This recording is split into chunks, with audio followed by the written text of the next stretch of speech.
Good evening, College Park. It is Tuesday, 7:30 p.m., April 8. I'm calling to the order of the regular meeting of the College Park City Council, College Park, Maryland. We'll begin the meeting with a moment of silent meditation followed by Pledge of Allegiance. Tonight, this will be led by Councilmember Whitney. Council, do you want to add anything to the meditation? Councilmember Mackey? Yes, I would just like to ask for a prayer for the Burns family, a longtime College Park resident, that Mr. Burns passed away last week. Sorry to hear that. Surely we'll do. Councilmember Hernandez? Recognizing that we have Post 217, representative from the American Legion Post 217, I'd like to ask everyone to keep in your thoughts and prayers the friends and family of our beloved former executive officer George Wilson, who tragically passed away. He was a member of the executive board at Post 217 and had spent and dedicated decades of his life supporting our community and Post 217. Certainly will do. Sorry, Ms. Mitchell. You're fine, Mr. Mayor. Also like to keep in thought those who have been having flooding issues down in south and Midwest. There are a lot of individuals who are displaced from their homes. Will do. Thank you. Ms. Whitney. Yes, I'd like us to keep in mind Kilmar Armando Abrego Garcia and his family.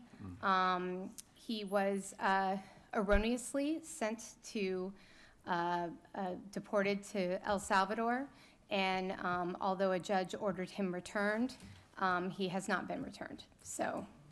And I think he lives in He lives in Maryland, yes, in Beltsville. He lives in Beltsville, actually. Okay. All right, seeing none, please join me in a moment of silent meditation.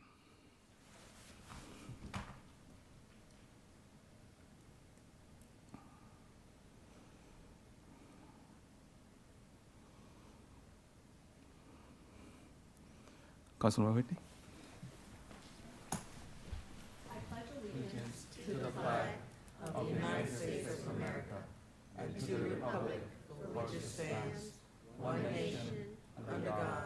Indivisible, with liberty and justice for all. Thank you. Be seated.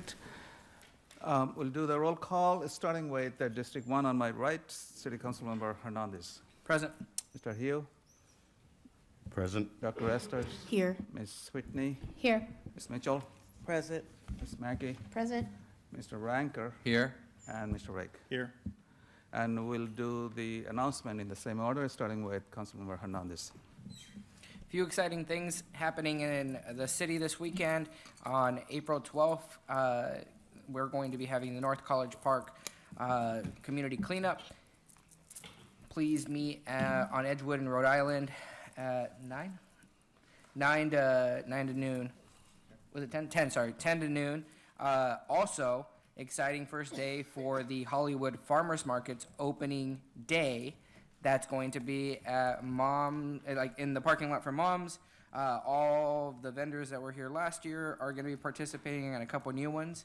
Also, just received this notice for the American Legion Squadron 217 here on 9218 Baltimore Avenue's Garden Party. If there's a rain date, if it rains, it'll be on the following weekend, but come in, enjoy free entry to the excellent garden. This garden was actually featured on the news thanks to the wonderful community and Sean Fellon leadership. But we can talk about him in a few. Thanks. Thank you. Exciting stuff.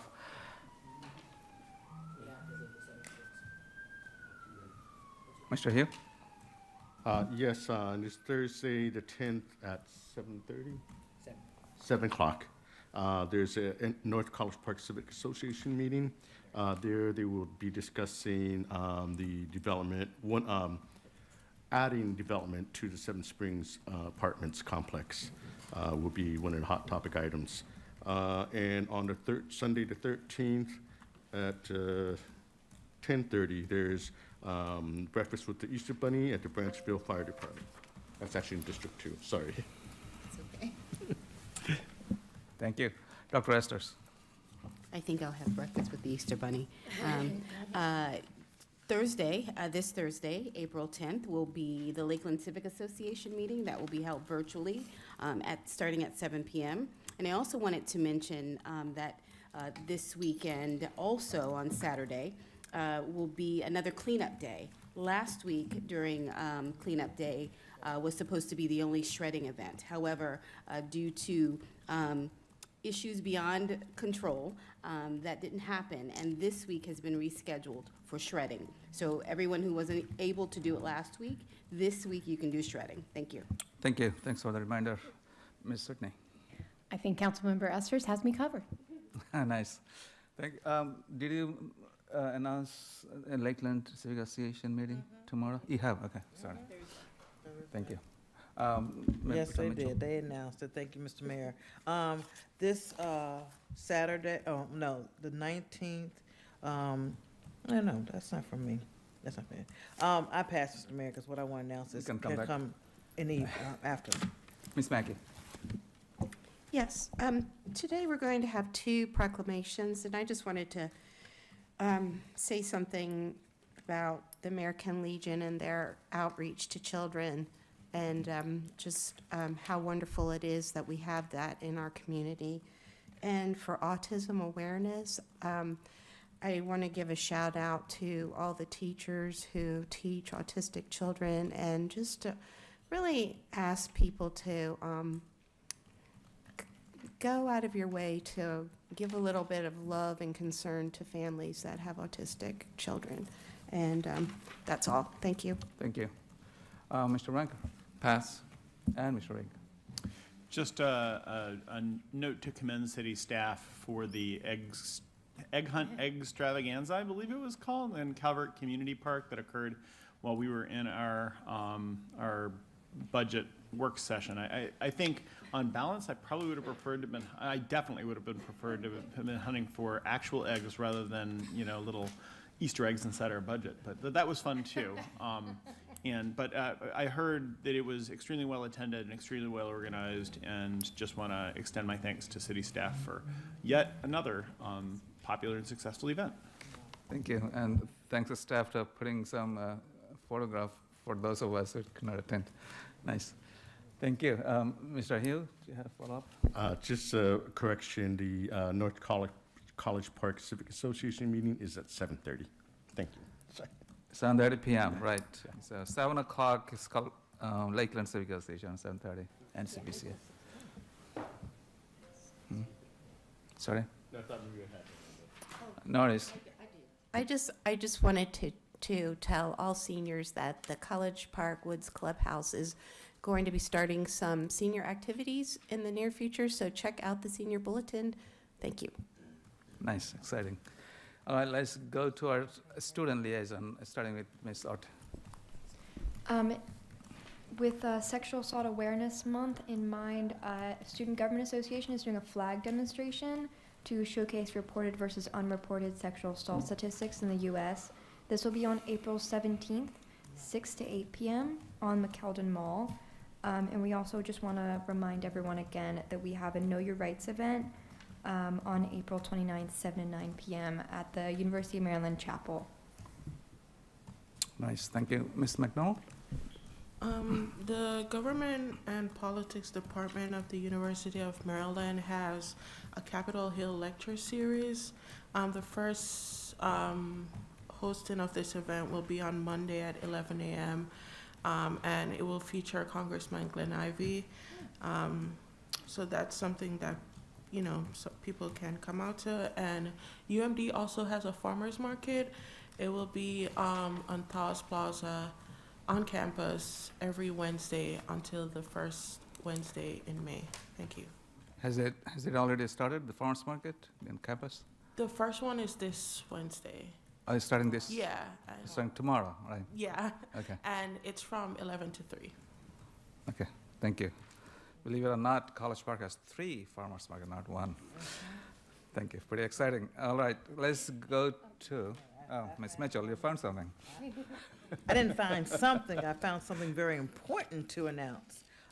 The City of College Park Senior Advisory Committee, what my councilman was talking about, Their first event will be on April the 16th at the College Park Woods Clubhouse from 1 to 3 p.m. Thank you, Mr. Mayor. Thank you. All right, let's go to our city manager. City manager is actually online. Mr. Gardiner, are we going to make the announcement? Yes, good evening, Mayor and Council. Mr. Young, as you know, is at a conference. He's joined us online, but had asked that I do the announcements. Our very alert and astute council members have done 2 of my 3 announcements. Thank you, Farmers Market, Saturday at Hollywood Shopping Center, 10 o'clock to 2 o'clock. The same great vendors that we've had in years past, live music. Hope you can make it.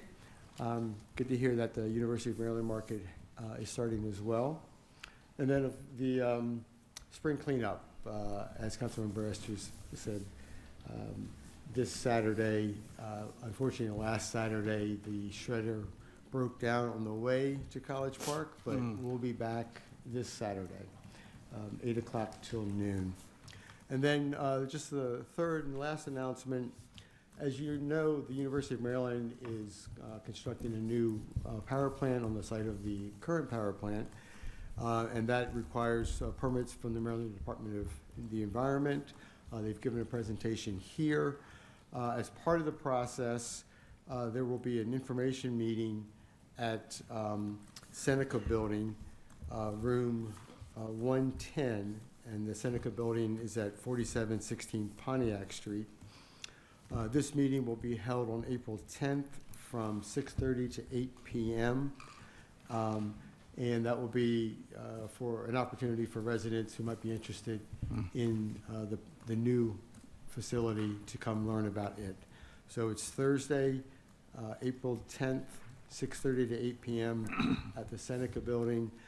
Copies of the application that the university submitted are available on the Maryland Department of the Environment website. Thank you. And that's it. Any question for Mr. Gardiner? Anything? What, farmers market, spring cleanup? Nothing. All right, let's go to acknowledgement. We have former District 2 City Councilman Bob Catlin in the room. Thank you, Bob, for coming and joining.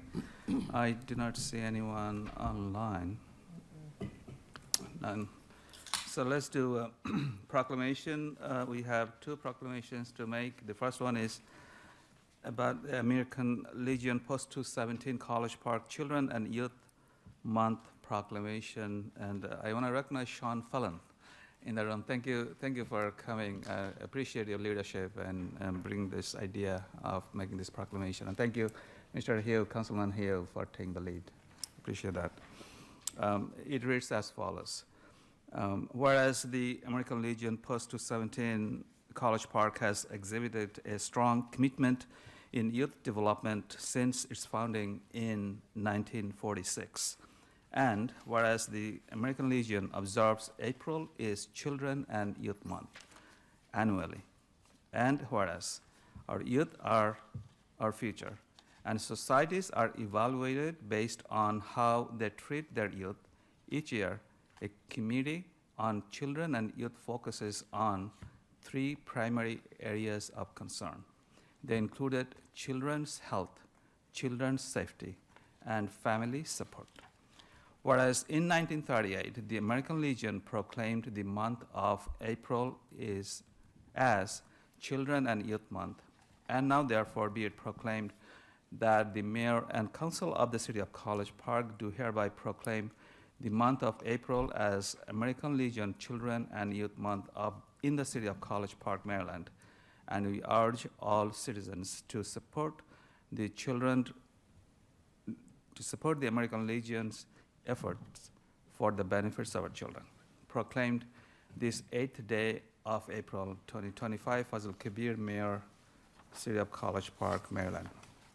And the second and the last proclamation we'll be making is about the Autism Awareness and Acceptance Month. Whereas this month, the City of College Park joins communities around the world in recognizing April as Autism Awareness and Acceptance Month, and whereas Autism Spectrum Disorder, ASD, is a developmental disability that can cause significant social, communication, and behavioral challenges with signs that begin during childhood and typically continue through a person's life. And whereas many people with ASD also have different ways of learning, processing information, or interacting with or reacting to things. And whereas autism varies greatly from person to person, with no two people being alike.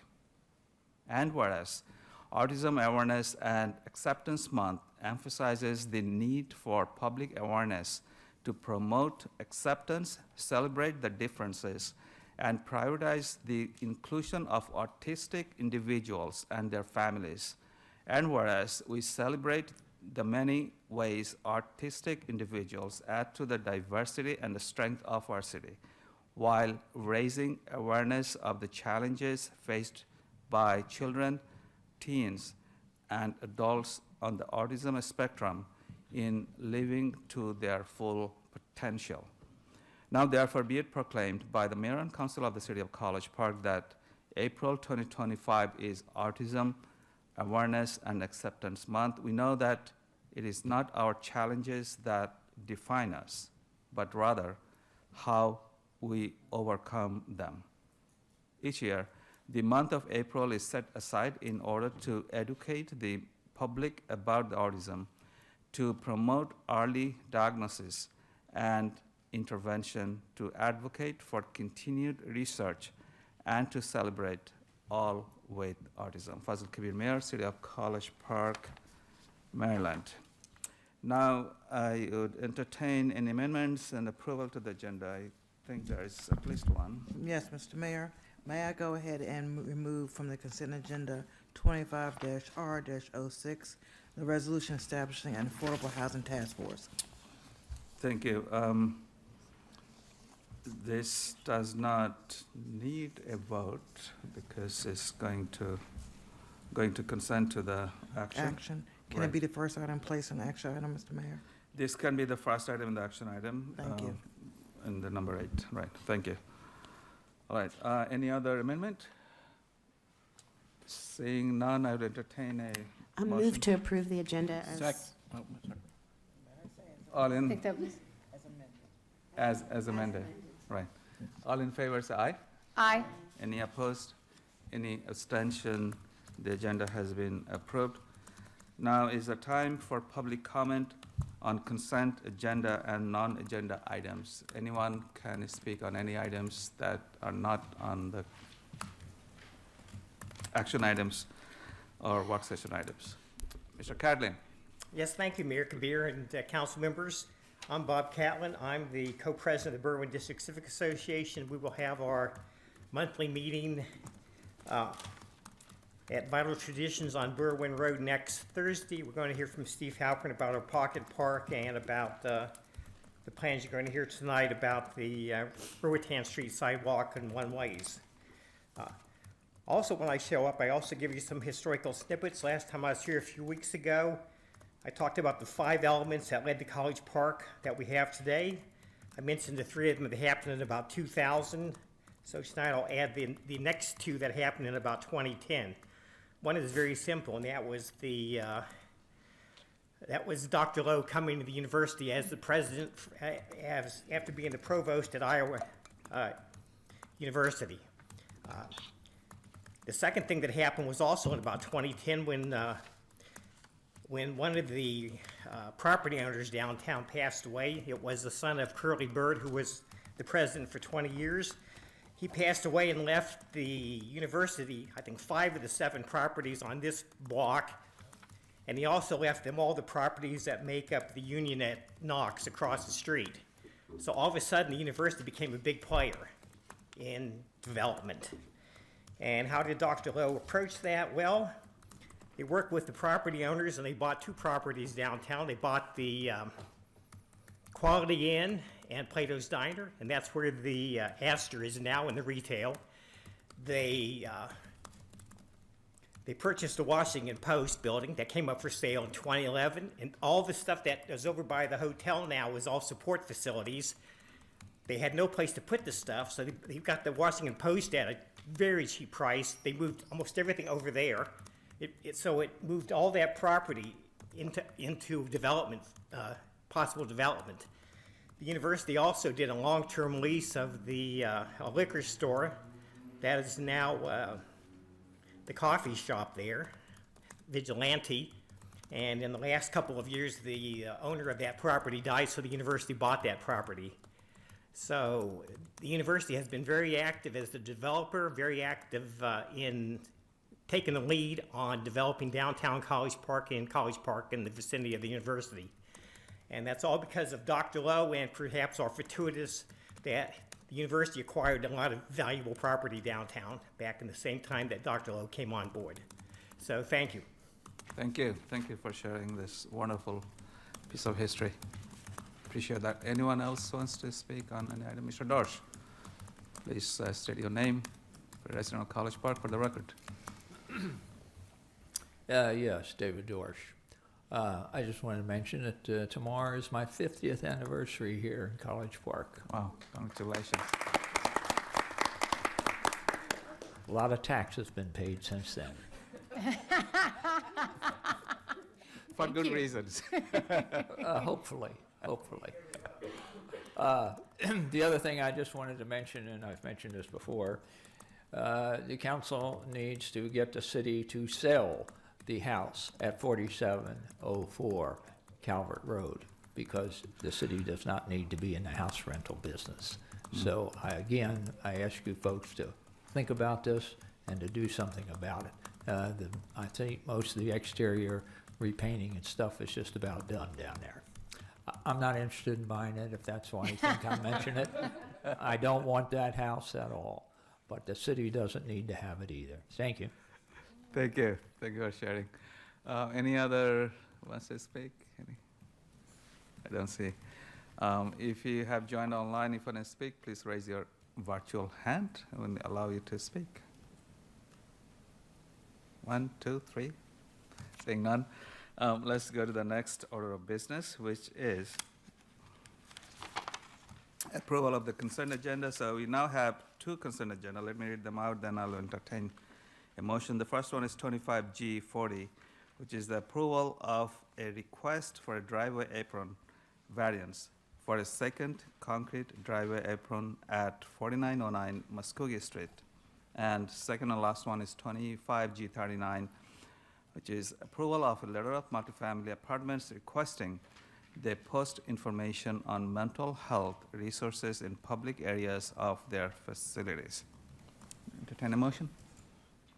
Move to accept the consent agenda. Second? All in favor, say aye. Aye. Any opposed? Any abstentions? The consent agenda has been approved. Now, we have 2 presentations. The first one is the Rotherny Street sidewalk, and this will be led by our wonderful city manager, Mr. Steve Halpern. Halpern, welcome. City engineer. Oh my goodness, I promoted you. You must be happy.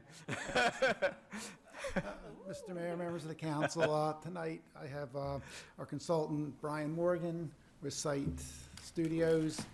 They are designer of the sidewalk on Ruatan Street. He is going to present the plans. Brian? And I believe we got 2 comments, at least, maybe in the 3 comments in the red folders, so the council can take a look at them. Thank you. Thank you, Steve. Welcome. Good evening, Mr. Mayor, members of the City Council. I'm Brian Morgan with Site Studios, and always reminiscent when I'm in this position. So 30 years ago, I graduated across the street and began developing my love for the city of College Park. It's a phenomenal place, and I want to say, we're very thrilled to be part of the Ruatan Sidewalk Project, but also wish to commend the city for the pedestrian improvements and enhancements. I've had a privilege of being part of as well, but I don't see anyone doing a better job than what the city is doing in promoting pedestrian safety and mobility. So With that, I just wanted to give a brief overview of the project, and I think I can slideshow. There we go.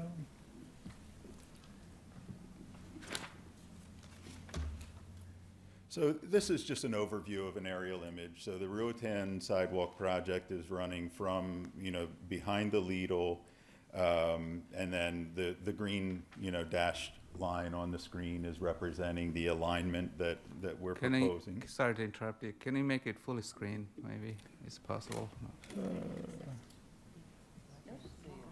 I don't know that Sorry to interrupt. I can. It is full screen. It just has a border around it, which makes it smaller. Right. It's better. Better. There we go. Thank There you. we go. I didn't even have to do anything, and it works. I love it. So this is the alignment. So it extends to the east from Rhode Island Avenue and to the west up to 48th Avenue. And so this is the proposed scenario, and I can walk you through just a handful of the details. So we are proposing a combination of one-way and two-way circulation with limited two-way. The majority of the road section would be one-way, moving from east to west. So this is the curve coming around from Rhode Island onto Ruatan, and that would continue. It's currently one-way, and that would continue one-way. There is a narrow or a small section along 49th between the two, 49th kind of jogs, and just having a two-way circulation pattern there where vehicles can continue to move through 49th. And then it will convert back to one-way circulation from east to west. We had tremendous community support, tremendous community input, and they were very informative on some of the challenges that they currently face, and helped us to understand, and we've done our best to address all of those to the extent that we can. So on the one-way sections, it will be parking on one side of the street. We've got parking on the south, and then the major circulation would be between the new sidewalk. So in tan, we have the sidewalk shown with, various driveway crossings. And it's really, we're able to still accommodate the traffic flow, keep parking on the south side, and then also be able to reduce the impervious area. So we have a greener street as a result, and there's a variable, but it's essentially 2 feet, where the sidewalk would be set back from the curb with a narrow grass strip. That you can see, kind of running between, faintly in the drawing, between the road and the sidewalk. And then the sidewalk terminates around the back end of Ruatan, and at this sidewalk, intersecting with the rear exit to the sidewalk from Lidl. So it'll give full pedestrian safe circulation, extending all the way down, and then ultimately connects also with the trolley trail on the east side at Rhode Island, with a pedestrian crosswalk there as well. So, the alignment and the discussions that we've had with the community, we've, done our best to minimize the amount of traffic and pedestrian impact or interaction, so to speak, so that the crosswalks will, be as few as would be required with this alignment. And then just a quick follow up with the actual road section. This is just depicting the two-way and one-way street sections with the width of the travel lanes, and then the grass strip and the proposed sidewalk on the north side as well. So the sidewalk will step out from it extends into the current roadway. So it's all within the city's right of way, and minimizes impact other than driveway connections that will be regraded to private property. So that is That's your presentation. Brief presentation. Definitely Thank you. appreciate Thank it. you for your work, and thank you, Mr. Halpern, for putting this design together. I'll give my District 2 colleagues to ask questions. Dr. Esters? Thank you for your work on the design. I also want to acknowledge the engagement from the community because both myself and Councilmember Whitney have worked with folks in the community who have been really diligent on wanting to make this happen. One of the things we've continued to hear about is the desire for Ruritan to be one-way completely due to safety issues. And there are people who are driving through there at various times at high speeds, and it's of concern. So just wanting to know if there's the possibility and what would need to be considered to make that a one-way going westbound. So I would say, you know, we're always listening, and I know, you know, Steve has been very close in his interactions with the community. With the school circulation, I know that was one of the concerns in maintaining the two-way access. You know, I won't say that this is the stopping point. You know, we will continue to listen to the concerns. I think this is absolute progress in terms of, you know, just cut through traffic. I know it's a huge issue. And so with 48th becoming one-way southbound, it's going to discourage. It's going to make it a lot less appealing for cut through traffic. So I think with this, it'll be a step in the right direction to be able to see, you know, what improvements we do realize. We expect that they're going to be significant in terms of, you know, congestion and circulation and overuse of the streets. But, you know, we're certainly open and listening. Thank you. Thank you. Ms. Whitney.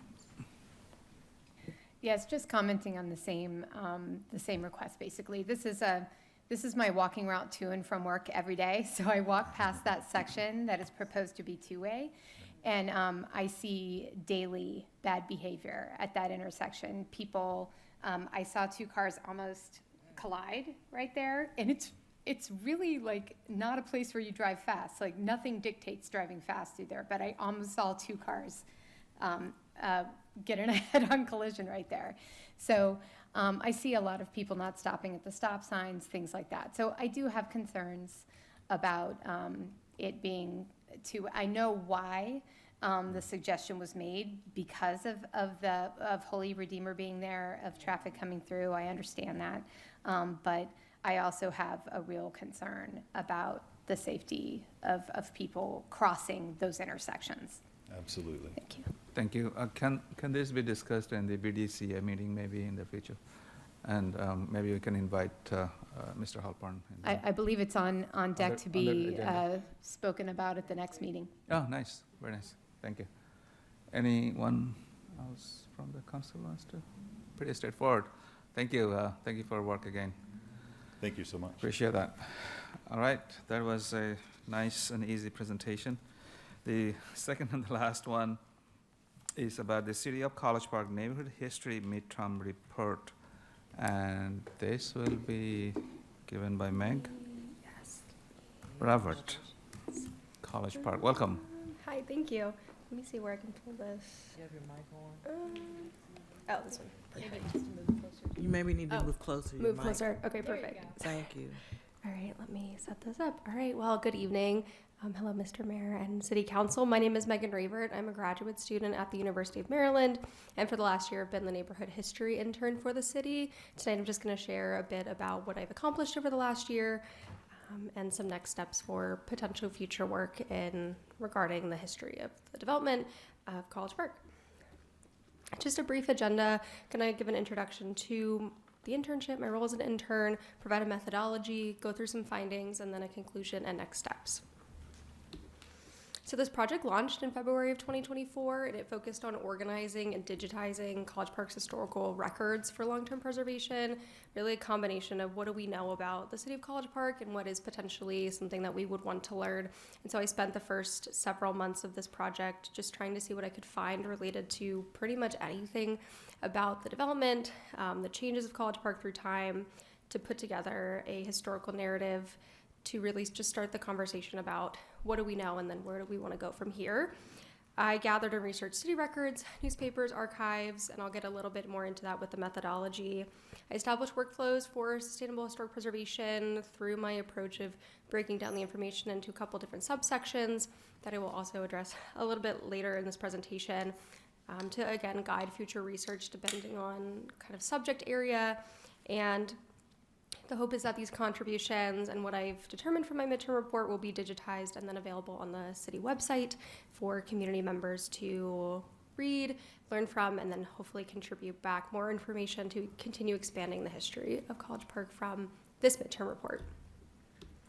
So my methodology included archival research pretty heavily. I utilized the National Archives, the University of Maryland Archives, and other institutional collections like the Maryland Historical Trust, the Maryland State Highway Administration, to really get a sense of, at the state and national level, what do we know about the city of College Park, where is it referenced, and its connection to being a suburb of Washington, D.C. for a lot of that early period of suburbanization.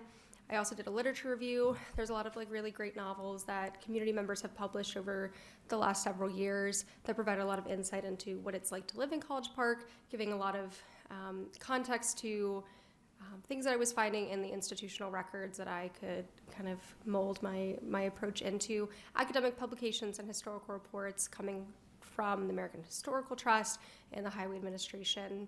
I examined historical newspapers for events, public narratives, and trends. The Evening Star was really helpful in this to find dates and to find details, especially for topics that were not super explored in a more institutional level of historical analysis. The Library of Congress was really instrumental into this. Anecdotal evidence, I was not able to conduct oral histories in this phase of the project, but utilized public forums and social media to get a sense of what places and people were significant to the city of College Park and use that as a starting point for guiding research to figure out where I could potentially go to find more information, also acknowledging that if these places I couldn't find more, keeping that in a record as something potential for the future to be explored, and I have a couple of those in my midterm report that I'll go through in a moment. And then at the end, taking all of the research that I'd done over the course of about 3 to 4 months, categorizing it and integrating it into the midterm report, which is really a historical narrative to say from my perspective as an intern at this point in 2024, 2025, this is what I could find through searching online, through available and public archives. So the topics that I covered in this midterm report were historical narrative, talking about the earliest settlers in College Park and how it changed through time, looking at just generally how the landscape has shifted with the University of Maryland Agricultural College, and through, as more suburbanation happened, as more people moved out into this area and this area of Maryland developed, looking at community development, so going through each neighborhood individually, identifying who was responsible for platting it, when did these lots get sold, how did that contribute to other widespread development, and kind of what started to sprout up and how that impacted the rest of the region. Historic preservation, a lot of historic preservation efforts have been taken in College Park with the Old Town Historic District and the Covered Hills Historic District. And there are almost 20 individual properties that have also been listed on the National Register and have been recognized by the Prince George's County Historic Preservation Commission. So really wanted to highlight that. Again, looking at the architecture, the people involved, giving context to why those properties were significant. I looked at transportation, really focusing on the influence of the streetcar, and then the development of Route 1, how that connected people to and from DC and out of the College Park area to other areas in Maryland and other large cities. The streetcar as well as being innovative for the time and how it created a ease of transportation for individuals. I looked at African American and Black history, really focusing on historic Lakeland, talking about the devastation of urban renewal and how that community has shown resiliency through time, as well as the Anacostia Heritage Area and their contributions to history. And the last section was born from the topics that I found interesting, but I couldn't really place anywhere else in the report. So I created a notable discovery section, and I included things that I found in one-off newspaper articles, things that maybe didn't have a ton of solid ends, such as the flying circus at the College Park Airport, and there was a women in aviation competition that occurred at that airport for a very long time. And since completing this midterm report, I've started to shift and look in more, now that I'm ending my internship, but spending more time looking into and trying to find more information about these topics. I've also spent a lot of time trying to find as much information I can on the College Park sit-ins in 1962. I found that there wasn't a lot of formal documentation besides newspaper articles and public comment, and so I wanted to start to streamline and leave that as a start for someone else eventually to want to move into and research. Because all of these things are important. It's just without the written record, it's hard to really nail down some of those details, but that's the benefit of doing oral histories, is to start to make those connections. So my findings: College Park has a rich and diverse history since its earliest development through into 2025. It's changed significantly. It's produced a lot of innovation, a lot of connections, and I think that that's going to continue to develop. These histories have been documented in various ways, some through those academic and institutional records, but others through public forums and community stories, really leaning that there are so many more people and things to know. It's just a matter of, getting out into the community and having those conversations to really get those things down on paper, to add them into the historical record. It's crucial to understand these as they reflect the collective efforts that have shaped College Park in the numerous communities and neighborhoods that all have their own identity, contributing back to the larger identity of the city of College Park. And so while this documentation exists, future efforts should be focused on conducting oral interviews, looking to deepen and expand the historical narrative through publicly outsourcing. And I know that that is a plan down the line. So for someone else who comes into this internship, being able to kind of pick up where this project on my end has kind of left off with the midterm report and some of this later findings that I put together. So conclusion and next steps, kind of again synthesizing or explaining that I synthesized this information into a midterm report with an associated bibliography. I've also taken that information and condensed it further to make it more publicly accessible, especially for the website for community members to read and learn about. This is just meant to serve kind of as a foundation with some key discoveries, knowing that there are many more things and many more stories to be included down the line. But this is just from my work over the last year, what I was able to accomplish. And again, that the goal is for these things to encourage and support future interns and researchers to continue to delve into the history of College Park. And that is what I have. I'm happy to take any questions if there are any. Thank you. Very cool. Yeah, wonderful. Thank you so much. I want to thank you for your work, and I had an opportunity to be in campus to meet you and also Yes, Dr. Jacqueline Brunner. Yes, By she the was way, a great help in those too. Dr. Brunner, could you please come over? Yeah. I want to recognize you. You have done so much. So Dr. Brunner actually is a College Park resident. She lives in Sunnyside, and she works at the university as a professor, and she's the one who emailed you all some weeks ago and owes you emails back currently. She did a wonderful job in supervising this project. Thank you for your leadership. And I also want to thank the City Council as a body for funding this project as an internship project. This is what College Park is so lucky to have the university and so many wonderful community members and student community members in the university. They can contribute to project like this. I'm sure there are a couple of questions, Dr. Esters. So I'll begin by thanking you for starting this work. It's a great start. And I heard you say that there were a variety of areas that you were interested in. And as the person who started this, what would you like to see expanded upon? I know there's lots that is in here and a lot that you have researched. Right. But where would you really like the next person to start? Yeah, that's a great question. I definitely think adding in the oral history component of this will be really successful. I think the historical record does leave out so much because it really comes down to who's writing it and what are their priorities in writing it. And so considering that, I think getting on the ground and talking to people, and I know that that's a plan that Jacqueline is following with, to do these oral histories to expand on the sections that I created. Those are the ones that I found because that's the research that I found, but I know there's so many other sections and topics related to College Park, such as economic development or other components of breaking down community development to think through more, because I know people have so much anecdotal knowledge about being here. So I think getting on the ground and doing that to expand on, and I think the notable discoveries as well, shouting out just things maybe that happened one time, but they made a really big impact on the city. Absolutely. Thank you. If you could remember, Dr. Brunner actually sent the report, I believe, a couple of weeks ago. to the Maryland Council. Am I correct? Yeah, sorry. Or do you have an updated I'm gonna give version? Megan her due. I don't want to stand here and take up her time at the podium. Just by way of kind of summary here, I am an assistant clinical professor at the university. I'm also a resident of Sunnyside and North College Park. I received a Do Good Campus Fund grant last year.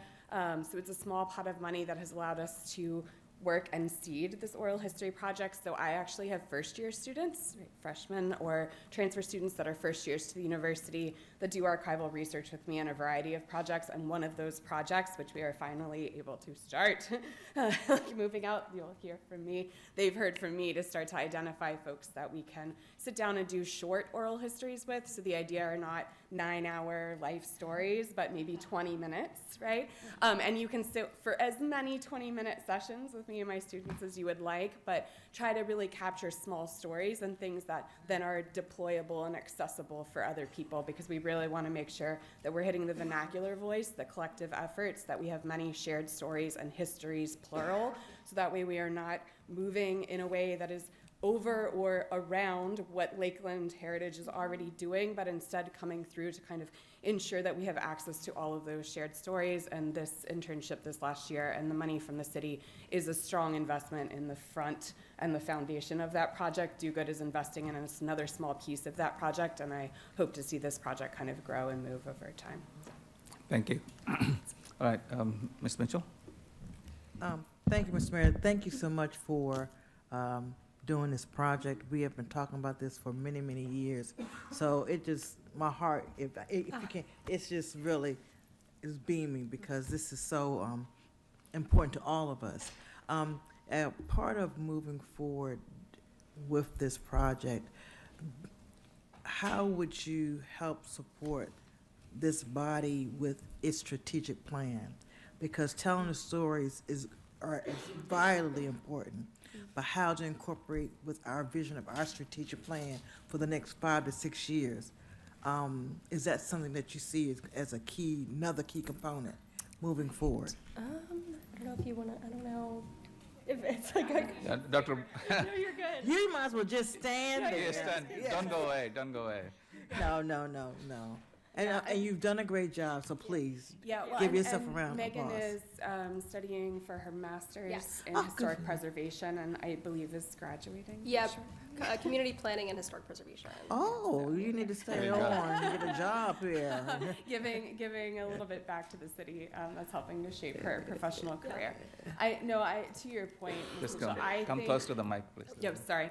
To your point, I think that it's as a strategic, and this is actually part of where this midterm report and the work that she's done is leaving off, is you need skill sets from a bunch of different people. And so Megan has a very deep skill set in being able to do this strategic work, has excellent notes, has things that we're going to be able to build off of. That's not always the same person who can write for that public audience or actually access and, design a website and like those sorts of things. So I think there may be some, conversations that should happen as a part of that longer plan. Like, what does it look like to roll this out, to use this in city communication and social media and things like that? But you first have to collect all of that information, and so we're still very much in the collecting phase. But I think it's something, if you all, I'm so glad to hear it's being well received. That's one of the things we took very seriously, was that this was the city investing in an intern, and what did that look like to give back, right, and like actually honor the fact that that is real money from our city budget being invested in research time. We do not take that lightly as humanities researchers. That's something that's incredibly important. And so I think, there's conversations that either we can have in planning meetings or strategic meetings or an open public comment and start to create that. I'm in the process of getting in touch with the civic organizations, the people that you all have identified as people in your districts to kind of start this process with. And so I'd really, because it's our shared history, like to see this be vernacular voice of the people ground up. And so I think that would also guide a lot of those strategic decisions. And thank you for that. And the reason why I asked that, talking to colleagues from around the United States, I will pick on my other home state, the state of Oklahoma, and Tulsa.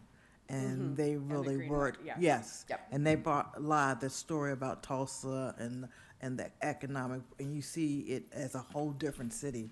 So I just thought about that, and I said, this would be great for us here in College Yeah. Park to do almost the same blue footprint, if possible. Yeah. But again, thank you so very much. Thank you. Very nice. Other questions? Mr. Hernandez? Dr. Bruner, nice to see you.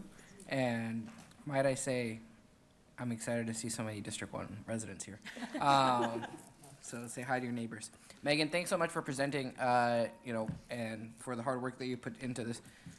As I think you know, and more than anyone, the work of history is never done since it's just continuously going.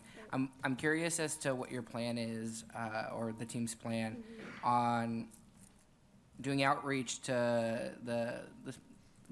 the changes that we've seen in the neighborhood, especially in North College Park, with regards to the Spanish-speaking community. What's your guys' plan moving forward to make sure that their history is represented in this?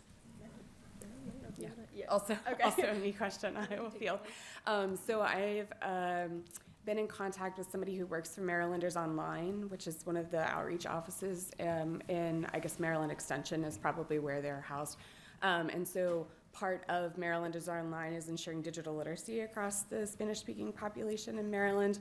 And the gentleman whose name, I apologize, is escaping me right now, Gabriel is his first name, but I cannot remember his last name, is interested in helping people learn digital literacy and PowerPoint and like telling their stories, but recognizing that on some level those might need to be anonymized, on some level creating other pathways through that allow people to share and tell their stories that aren't oral histories on tape, right? Because a voice is a very specific and very personal thing to choose to put onto a public record.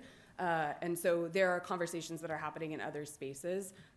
Initially those were meant to start with like, how did you come here, right? Like, how is it, that's one of our oral history questions is, 50 years ago, right? Like, how was your journey? What was it? What brought you here? What has kept you here? Those sorts of questions in one of those 20-minute conversations.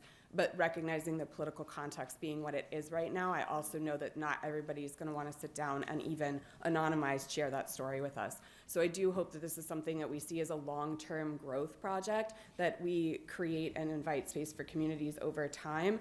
The benefit of me being institutionally housed and supported as a full-time researcher means that I have some infrastructure to be able to do that. And at some point, we need to decide what the partnership looks like with the city, what the city owns, the work that you have bought and paid for from a researcher versus what my students are doing as a part of their program. And so there's some, we had a initial meeting with Mayor Kabir and our intern Megan and some of my lead students, and just to try to figure out what the large strategic goals might be. And I think that needs to become a more formalized conversation as we move forward. Yeah, and I think Gabriel Fumero from Yes, the Digital thank you. Literacy. There you go. I have a business card in my bag. But Yeah, no, he's great. I mean, I think you speak on an issue that like really it just hits hard, right? The digital literacy. They might not necessarily be super online, but they're a part of the community, and I think you're very conscious and deliberate about your approach. Thank you. Thank you. Any other question? Ms. Mackey. Yes, I just look forward to working with you, and I have been contacting lots of people and trying to get Facebook people to agree to fill out your form. Yeah, I know. The form is there's, for those of you that are new to this conversation, there's a Google form for your interest. But I recognize that, again, that is not the way that everybody moves in the world. And so it's just, we're trying to make inroads into these places. My Sunnyside neighbors can expect door knocks from me soon, like that sort of thing. So I intend this to be what we call like snowball marketing, snowball networking, right? Like once I've spoken to one person who finds out that wasn't so scary, it wasn't so, actually I got to talk about myself for a while, which most people like to do, then the next person will be easier to get, and so on and so forth, and I'll have the opposite problem in a few months where I don't have enough time to talk to everybody who wants to sit down. So we're looking forward to the project being able to grow in that way. Thank you for your help. Thank you so much. Kind of in the line of what Mayor Tem was talking about, how we could use these materials. And Megan, you have collected so much information, and I saw your report. It's pretty impressive. Now, those are raw data, but it will be an interesting project to make them presentable. There could be, and we have seen some other cities, and I don't know if that is what Mayor Protem was referring to in Oklahoma. Some other cities, they have interactive websites, and it's pretty inviting and pretty easy to use those kind of websites. So maybe that's one direction we could go in the next phase. Yeah, absolutely. I already, within the last couple weeks, started to kind of synthesize what I wrote into a more like public-facing kind of approach, and we'll be leaving that with the project when I depart as the intern to hopefully kind of start to make that transition into public-facing material. Thank you. Absolutely. Dr. Esters. As you were speaking, I thought of StoryCorps and this idea of connecting people through story, and I wonder if part of your project is already going to incorporate some of that, or if that's something that can bring people together. And I think about, bringing students along with residents who are living here and building that bridge. Yeah, no, that's definitely one of the inspirations for the Do Good Campus Fund grant that I was awarded last year. It just turns out that it's very difficult to do on your own, coordinating people with a full-time job and other things going on. So yeah, that would be the initial idea, which we are going to fall short of. We're still going to have some of the oral histories recorded, but the initial idea for the project was to have community events, to have space where people came out. It's just logistically very difficult to record an oral history in a space with other people, right? Because you need things that are quiet, you need a space that will sustain that, and short of something like a StoryCorps trailer that we can just pull up out here in the plaza and have people step into and that sort of investment, it requires getting people into space to be excited and then move them into a second space and make that second contact, which is where things get trickier and so on and so forth. But it's that idea that whether we ever find a trace in an archive of that story someone remembers or not, that oral history has such stated value to not only us as researchers, but all of us as people who live and care very deeply about the place that we live. So the way we had put it out, we were at College Park Day and we'll be at College Park Day again, the research team with my students, but it's people who live, work, and play in College Park, because as we know, we move through this Route 1 corridor not paying attention to boundaries all the time. And so that is the idea, is if we have these shorter, smaller conversations, it makes it more accessible to the people who are listening to them later. It gives us things to go off of and like the next thing. So for instance, Megan spent the last few months looking into the sit-ins that happened at College Park in the 1960s. I had never read anything about that or heard about them in some way, and so spent a lot of time trying to find those trace materials, but surely there are other people who've moved through this space who we have accessible even on Zoom if they're not here anymore, who we can talk to about that time as well. And so we're really looking forward to being able to just start making connections with people and then be able to go from there. Thank you. Wonderful idea. Mr. Hill. Just a quick one. Have you considered making this into a Good Neighbor Day project? Because that is really what we try to accomplish with Good Neighbor Day, is bridging the community and the students. I have not, but let's. Good idea, yeah. Very good idea. There's lots of volunteers we could actually use in this project. Yeah. Anyone else? Seeing none, thank you again, and keep up the good work. Thank you so much. Absolutely, let's give one more round of applause. Fantastic.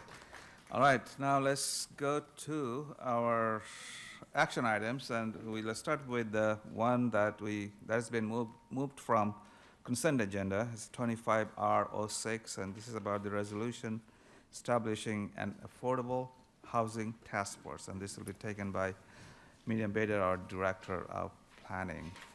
Ms. Bader, the floor is yours. Good evening, Mayor and Council. So What we want to talk about tonight is approval of a resolution to establish an affordable housing task force. And if you look in your red folder, there were some amendments made to the resolution that was sent in the packet. The changes are when item number 2, where it says composition and term. And originally it said the task force shall comprise 11 voting members, and that was a mistake. It was 10.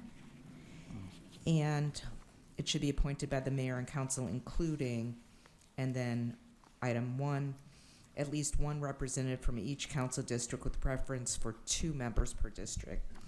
Number 2, originally it said 1 member from the Advisory Planning Commission or Housing Authority, but that was during our discussion when we talked about this before. We said we really wanted to get 1 member from the Age-Friendly Livable Community Work Group.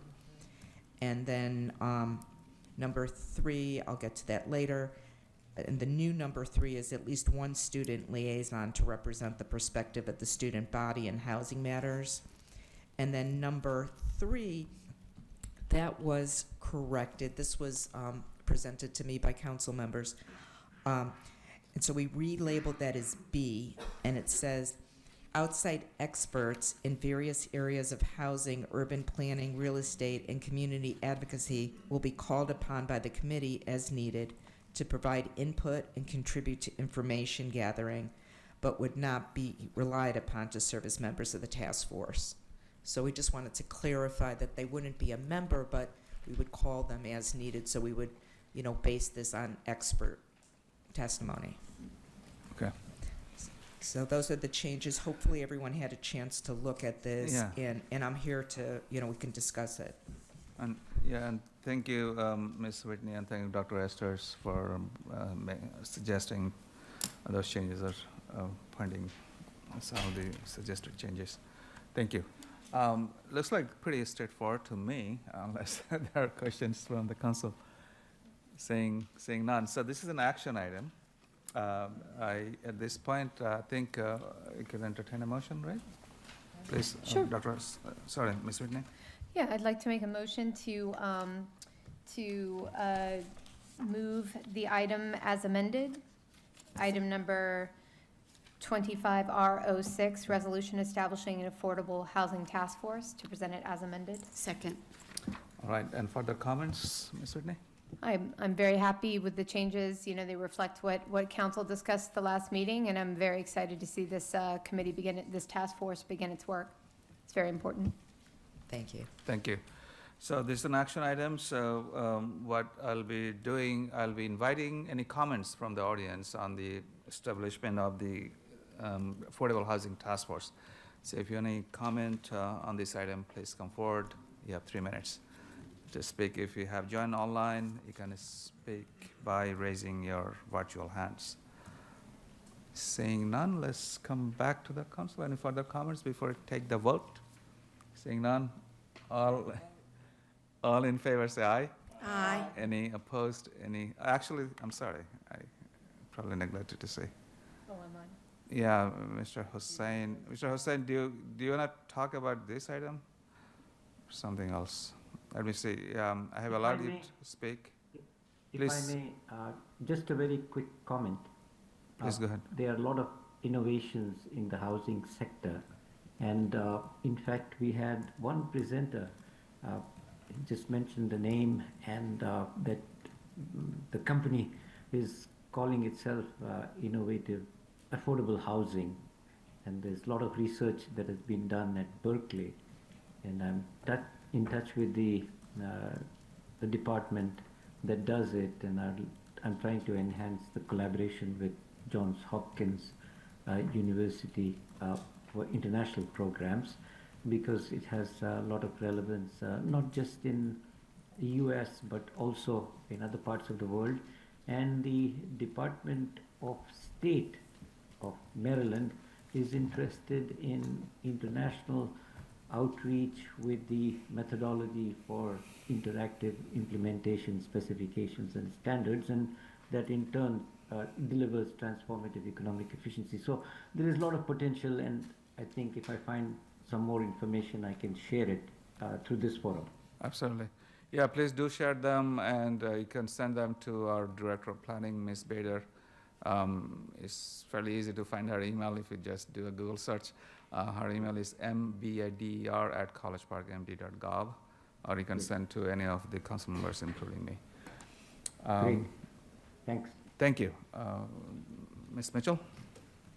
Yes, Mr. Mayor, I was just gonna say, not to contradict you, I think the best point of contact would be the city manager or assistant city manager to send the comments to for Mr. Hassan in regards to this. Certainly. Seeing no other comments, now let's take the vote. All in favor, say aye. Aye. Any opposed, any abstention? So the 25R06 item has been approved. Now let's go to 25. Thank you, Ms. Bader. Thank you. For your leadership. 25O02, which is about the stop sign monitoring system, and this will be the introduction of an ordinance of the Mayor and Council of the City of College Park, amending Chapter 184, Vehicles and Traffic, by enacting Article 9, Stop Sign Monitoring Systems, Article 184-46, Systems of Highways located in a school zone maintained by local jurisdiction, and systems on a state highway located in a school zone as authorized by Article 21-707-1 of the Transportation Article Annotated Code of Maryland. And this will be taken by our our city attorney, Yes. Ms. Anderson. Can you clarify? Thank you. And thank you, Mr. Coker, for joining and for your leadership. Mayor, just to Ms. Allen? clarify, this is an introduction. It is introduction. We are not Yes, okay. taking the votes. All right, good evening, Mayor and members of the council. The purpose of this ordinance is to provide authority that has been granted, to provide legislation based on authority that has been granted under Section 27-701.1 of the Transportation Article of the Annotated Code of Maryland. That section of the law authorizes the city to enact a ordinance, and that will provide for a stop sign monitoring system. And so what you have before you this evening is exactly that. It is the ordinance. There are certain procedures that the city must follow, and wanted to let you know that several municipalities in Prince George's County, including Hyattsville, Mount Rainier, Berwyn Heights, Brentwood, Colmar Manor, Morningside, and Capitol Heights have successfully implemented similar measure. We have identified the section in the code that we can provide for this new tool. And we presented this in a work session on March 18th of 2025, where we answered some of the questions that the council had. And so tonight, I would be happy to answer any further questions for the council. Certainly. We did discuss this before, and the draft ordinance is in the packet, right? Ms. Mackey? And I just have a few questions. So this will be a one-year pilot? If the ordinance passes, if approved? I think it's longer than 1 year. It's Okay. got the state law, I think, goes through 2028 or 2029. I Okay. can verify, but it's longer than 1 year. So it's a longer than one-year pilot.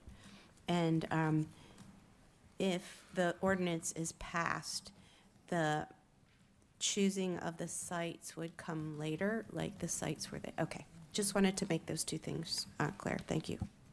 Thank you. And also the selection of the vendor will be done after. Yes, that is correct. We wanted to make sure that we had authority before moving with a vendor. Right. All right. No? You have a question? No, you don't. All right. So at this time, I entertain a motion to introduce it. Mr. Mayor? Yeah. I move to introduce ordinance 25O02, an ordinance of the mayor and council of the city of College Park, amending chapter 184, vehicle and traffic, by enacting Article 9, Stop Sign Monitoring Systems, 18446 Systems on Highways located in a school zone maintained by a local jurisdiction, and systems on state highways located in a school zone as authorized by 21707.1 of the Transportation Article Annotated Code of Maryland, and schedule the public hearing for Tuesday, May 13th, 2025. Second. All right, so that's all we need. We are not taking votes tonight.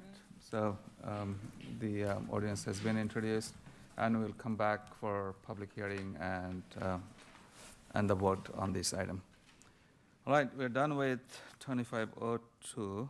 Now let's go to 25001, which is placement of refuse and recycling carts. It's actually more than that, and this will be it's more than that. The adoption of an ordinance of the Mayor and Council of the City of College Park, amending City Code Chapter 125-10, Housing Regulation, Chapter 141-6, refuse, toter and recycling containers, and Chapter 110, fees and penalties. And this was introduced on March 4th, and public hearing was held on April 1st. Mr. Coker, or Ms. Anderson, you gonna do it? Yes, I'll take this one. Please. And as you may recall, last week we decided also after the public hearing to leave the record open for an additional week. Right. And I also wanted to make the council aware that the purpose of this ordinance was not concerned as much as to where the storage of the refuge carts or recycling carts are. There are other sections in the code that deal with this issue, and this ordinance did not modify or change that. We added the section banning beer pong tables, and then we also wanted to address using the carts for that type of practice as well. And so this ordinance is only meant to address that issue. If there are issues in the future regarding the storage, we would need to take a more comprehensive review of the current ordinance. Thank you. So there hasn't been absolutely no change as far as the placement of the refuge carts go. They'll be allowing residents to place them on the side or the rear of the property. There is no change on that. It was just some of the language is being moved around in the code. That's it. That is correct. Thank you. Mr. Rigg. I was going to introduce. Please. All right, great. I move to adopt ordinance 25-0-01, amending City Code Chapter 125-10, Housing Regulations, Chapter 141-6, Refuse, Toter, and Recycling Containers, and Chapter 110, Fees and Penalties, with an effective date of April 29, 2025. Second. All right. We have taken public input at the public hearing last week, so we're not going back to the audience again. So at this time, before I take the vote, is there any comment before I take the vote? Ms. Maggie? May I have one question? Just want to make sure we heard you correctly. We are moving to adopt? Correct. Okay. Will be. Clarifying from Yeah. the clerk. Ms. Mackey, before I go, I'll give chance to Mr. Rigg for further comments. Sorry, I neglected that. Thank you, and I won't encumber this conversation very much, but just to state that as the city attorney pointed out, it's somewhat unfortunately named as referring to the placement of refuse carts. This is principally the sort of storing beer pong and items in your front yard and using carts for beer pong purposes ordinance is effectively what it should probably be called. We've talked about this probably half dozen times and at this dais, so I think all of you all are very familiar with what it is we're actually talking about. And we've held a public hearing that mostly consisted of people commenting on the sections of the code that we were not proposing to change.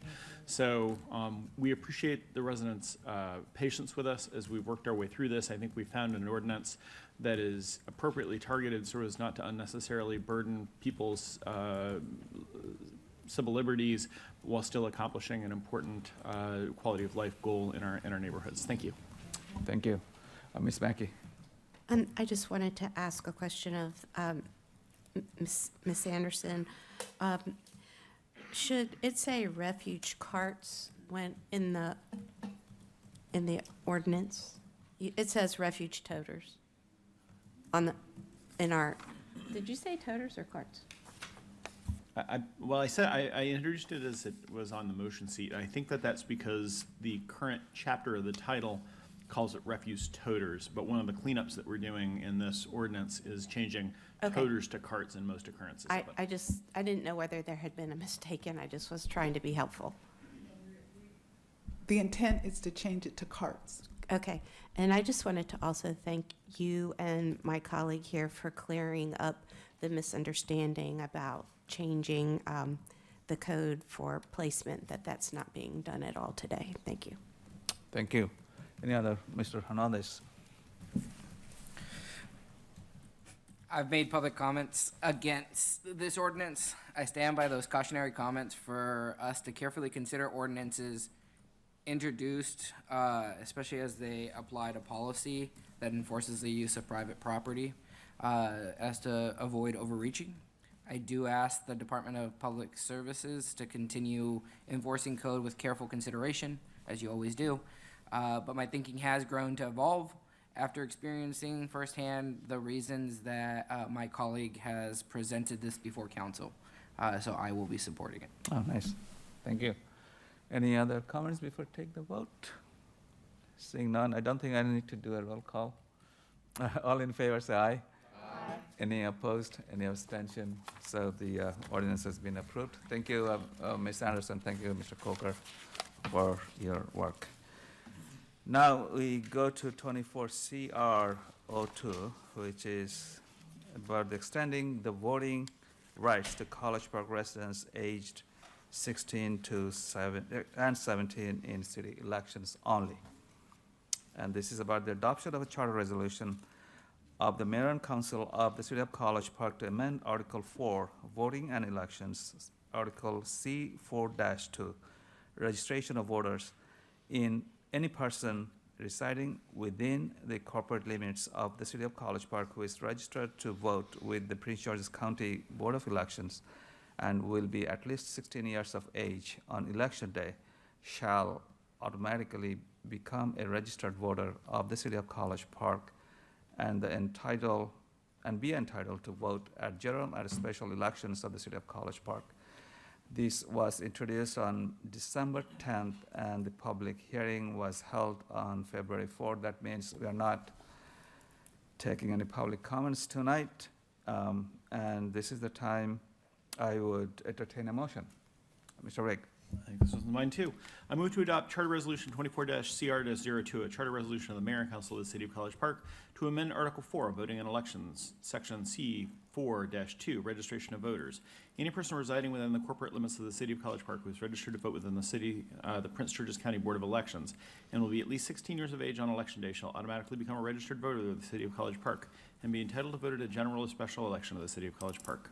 Second. All right, any further comments, Mr. Rigg? Yeah, this is another one we've talked about a great deal. It has the support of the Board of Election Supervisors, and we've received extensive public comment on this. We were poised to vote on this, but we had a vacancy, an unforeseen vacancy on council, and so we chose to wait until we had a full array of council members to be able to take the vote on this. We've heard, a number of us have heard from the Vote 16 activists. They actually weren't the ones who sort of inspired me to introduce this resolution or this charter amendment in the first place, but I'm glad to have them along because I think this is an important opportunity for our city to expand the franchise and really introduce pro-social, pro-democracy voting behaviors while people are still living in their family homes. We know from our experiences in the city that residents who start to vote while they live in their families' homes are much more likely to continue to vote after they've moved out of their families' homes. We see that in our own city elections here when our student residents are, I think it's fair to characterize, somewhat disengaged from our local elected scenes. And while I don't think that this will have a large effect on any given election in the City of College Park, given that there are at most 100 voters who would be eligible to vote in the City of College Park, and that would assume that probably I think at most 20 or 25 would show up in any given election or special election, given turnout rates. I think it still sets an important message that we care a lot about voting in the city of College Park. We care about the thoughts of rising leaders in the city of College Park, and that we want to invite them to the table. Speaking only for myself, I have kids who are or were recently this age. They may and they might not choose to vote in the city of College Park elections, but this would give them the option to do so. I have every faith that they have full intellectual capacity and they're fully responsible to be able to vote if that is what they choose to do. I would not choose to tell them how to vote, just as I do not choose to tell my wife how to vote, just as I do not choose to tell my uncle how to vote, or my aunt how to vote, or my father how to vote. Voting is always voting when it is taken. It is a right that is done in private by secret ballot. It is an act in civic democracy that people take seriously, and I would expect nothing different from 16 and 17-year-olds that as we would from 60 or 70-year-olds.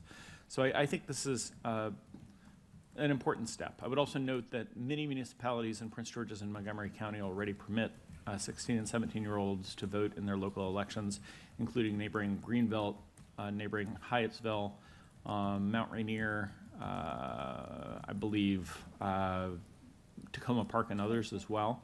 And there's been no negative effects on their democracy. If anything, we've seen a greater level of engagement among the youth in those municipalities. So I would urge my colleagues to think seriously about voting for this and appreciate the opportunity to push this along. Thank you. Thank you. Nice comments. Mr. Hugh and then Mr. Hernandez.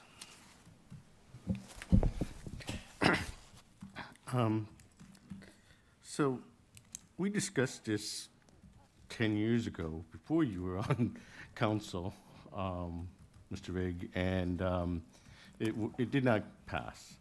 And I asked some of our colleagues in Hyattsville, how did they go about passing this? And they said they put it on their ballot, that the residents bestowed this privilege on their 16-year-olds. And I think that's probably the right way to go about it.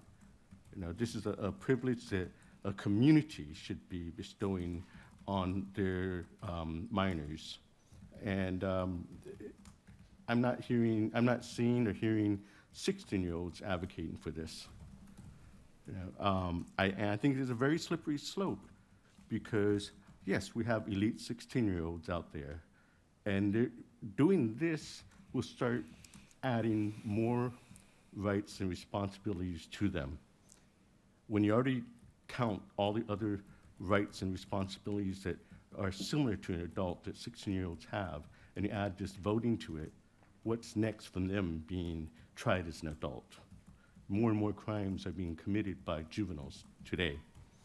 And this is just one more slippery slope, if this is the way you want to go, to bestowing adulthood on them to be tried as an adult. So I think we should tread carefully with this. I know that a lot of our residents have spoke out against it, and I would be more entertaining to bring us to a non-binding referendum on our election ballots rather than deciding it here tonight. Yeah, speaking of that, in the red folder, there are quite a few comments. Most of them actually came before our public hearing and on both sides. Mr. Hernandez, and then Dr. Esters. Did you turn on that timer for me there? Yeah. Bill? Was it on before? Look, listen, I've seen the pushback on this particular topic. I was very clear from the very beginning that I was in support of it. But I don't support this because of the few numbers it'll bring or because other municipalities have done it. I'm doing it because I think it's the right thing to do. When typically or historically, since we heard about history today, when we ask the public, hey, should these people be able to vote? typically that doesn't necessarily open the doors to a new voting block. I'm gonna support this today because I think that we need new voices in the electoral process at the municipality level. I do recognize that it might not necessarily be the largest impact, you know, on a national level, but I do think that we need new ideas, we need new voices from across the community, and we need new perspectives. I recognize also that we will likely disagree with some of those voices. I have teenagers at my home right now who one's 18, I guess already, but that present new ideas and new perspectives that I didn't necessarily look at an issue with those set of eyes. So I welcome this, and I hope that the rest of my colleagues will support it. I appreciate Councilmember Rigg for presenting this because it's kind of brave to have to do this. But I honestly do hear from the concerns from the residents. I think this is one of the larger packets that I've seen during my time here against this. But this is what I think is the right thing to do. Thank you. Dr. Estes and Ms. Mackey. I work with young people each and every day, and I've worked with them for many years. And I have no doubt that they have the capacity as well as the ability to do their research, as well as their ability to be engaged should they choose to vote. I think it is a vital way to get young people involved within the community and engaged in a very, very important way. I do not see, similar to Councilmember Rigg, that their participation will sway elections in the city in a significant way. Dare I say that I don't question their capacity to vote, just as I don't question the capacity of folks who are my age or older to do the same. And in fact, I would argue that our students and youngsters will actually take more time in many cases to learn more about who they're voting for and what they're voting for. So thank you. I appreciate Mr. Rigg for bringing this forth. Thank you. Thank you. Ms. Mackey. I think you all know where I stand on this. I do want you to know that I did seriously read all the information that was given to us, and I appreciate the people that have testified. And I would just like to say why I am not supporting this. So, and give a history lesson. In 1971, the U.S. Congress and states ratified the 26th Amendment to the United States Constitution. It was tried before 1971, but failed. The age of 18 was chosen because that was the age young men could be drafted, and it was an age when you moved to adulthood. I feel strongly that we should keep our voting age at 18 and older, but I also feel strongly that we need to have a youth advisory council to engage our teens in civic events. So I will not be supporting this tonight. Thank you. Thank you. Any first bite takers? Ms. Whitney and then Mr. Hernandez. Sure. Just going to chime in that I also support this charter amendment. My daughter is now 18, but I am fully confident that had she chosen to vote at 16 or 17, she would have done so with an intellectual vigor that would be equal to my own. And, you know, I've talked to her a lot about this. And, you know, her argument was if people, it's kind of a self-limiting proposition. The young people who do choose to vote are going to be the ones who really are engaged with the process. And those who don't choose to vote, I mean, there won't be an impact. So I'm in favor of this, and I think it will lead to more democratic engagement going forward. Thank you. Mr. Hernandez, second bite. Very quickly. Be brief. I hear Councilmember Mackey's concerns, but I will add that I joined the military at 17 and know many colleagues of mine who did as well. I think if I just close up with this, if we can encourage our youth to be indoctrinated, to be civically involved at just a couple years earlier, I think we're going to have a much more active community, and I'm honored and proud to be able to support this vote. All right, Ms. Mitchell. Thank you, Mr. Mayor, and I appreciate Councilman Rigg for bringing this item before us, because I was here the first time when we discussed it. And I do understand where my colleague, Councilmember Mack, is coming from in regards to her comments, and I respect everyone on this dais. Unfortunately, I will not be supporting this because of what? My comments from my district, not because of me personally. Regardless, I know this will go ahead and pass. I will be supporting the effort of educating the teenagers, 16, 17-year-olds, in regards to the process of voting. I think it is important that collectively that we talk about moving forward. How do we engage them in the process, and how do we talk to them about how to vote and making the right intentional vote? But I do appreciate the dialogue. I do appreciate the many conversations that we have had about this. And Mr. Mayor, if there are no other questions, unless Councilman Ranker has any statements he wants to make, I will yield the floor to him. Thank you, Mr. Ranker. Coming on board here just in the last few weeks, I've really appreciated this. Is I think a great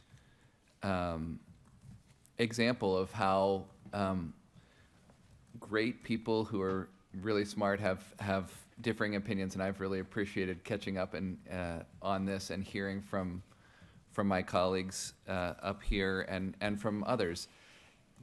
Campaigning just, a month ago or whatever, I heard from a lot of folks in our district, in District 3, who supported this, some that also, of course, didn't. I met some 16 and 17-year-olds that would have liked to have voted in that election. Weighing all the pros and cons, I'm going to be voting in favor of this ordinance. Thank you.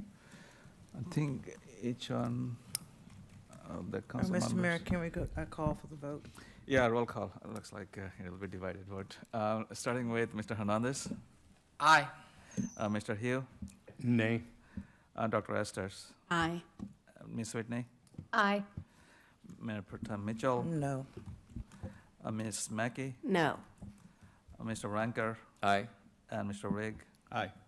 So with a vote of 5-3, it passes. Congratulations, all of the council members and everyone and the community members who advocated for it. Thank you. All right, let's go to the other charter resolution, which is 25 CR 01. And this will be taken by, again, Ms. Anderson, if you could please start off. Yes, thank you. What you have before you tonight deals with Article 3, Mayor and Council, Section C36, vacancies. This was introduced on January 7th, 2025, and there was a public hearing held on February 4th. The goal of the ordinance is to modify the sections that deal with when there is going to be a special election, or if there will be an appointment of a council member during a certain time left in the term of the council member. And if there's no further questions, I'll be happy to, if there's what did I say, wake up stuff, I'd be happy to answer any questions. Any questions? We discussed it in the past. I believe there is an amendment that Ms. Whitney, can you talk about that? Yes. I actually made the motion to pass the charter resolution, and when I was reading the language for that, I just misread it. And basically, under section B, 1, subsection B, where it says, if the vacancy occurs within 365 or 360, and we're adding in here in a leap year, just to point out that that's the reason for the or 366 days is for it being in a leap year. If it occurs within 365 or 366 in a leap year, days of, but not later than, I said initially 60 days before. I had intended to say 90 days before. I misspoke. So it should read, I'm going to start over and just read the whole thing through. If it occurs within 365 or 366 in a leap year, days of, but not later than 90 days before the next general election, the vacancy shall be filled by appointment of the mayor and council by majority vote within 30 days after the vacancy shall have occurred, or the vacancy shall be filled by special election held not later than 65 days after the vacancy occurs. The decision on how to fill a vacancy under this subsection B shall be by majority vote of the mayor and council. If the vacancy is not filled as stated in this subsection B, the position shall remain vacant until the next election. There's one, I'm sorry, I'm being a little disorganized about this. That's fine. There's one other insertion of in a leap year under section A, where it says if it occurs more than 365 or 366 days in a leap year before the next general election, the vacancy shall be filled by special election held not later than 65 days after the vacancy exists. So I need a guidance from Ms. Anderson. Should the council be moving the motion that is on the motion sheet, and then there could be an amendment made? What is your recommendation? Yeah. We have to get a second to Councilmember Whitney's amendment, and we need to take a vote on the proposed amendment. Since I was rather disorganized in that explanation, how about I read the whole thing through from the beginning? Please go ahead. Yes. Okay. And I'm sorry, this is all on page 162 of the packet? Is it?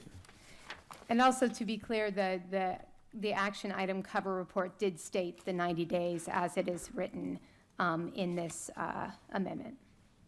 So I make a motion to amend section 3.6 vacancies to add in a leap year and 90 days before the next election. So this is how it reads. Section 3.6 vacancies, section B, election or appointment to fill vacancies. Subsection 1, A, if it occurs more than 365 or 366 days in a leap year before the next general election, the vacancy shall be filled by special election held not less than 65 days after the vacancy exists. B, if it occurs within 365 or 366 in a leap year, days of, but not later than 90 days before the next general election, the vacancy shall be filled by appointment of the mayor and council by majority vote within 30 days after the vacancy shall have occurred, or the vacancy shall be filled by special election held not later than 65 days after the vacancy occurs. The decision on how to fill a vacancy under this subsection B shall be by majority vote of the mayor and council. If the vacancy is not filled as stated in this subsection B, the position shall remain vacant until the next election. All right. Any second? Second. Any further comments, Ms. Whitney?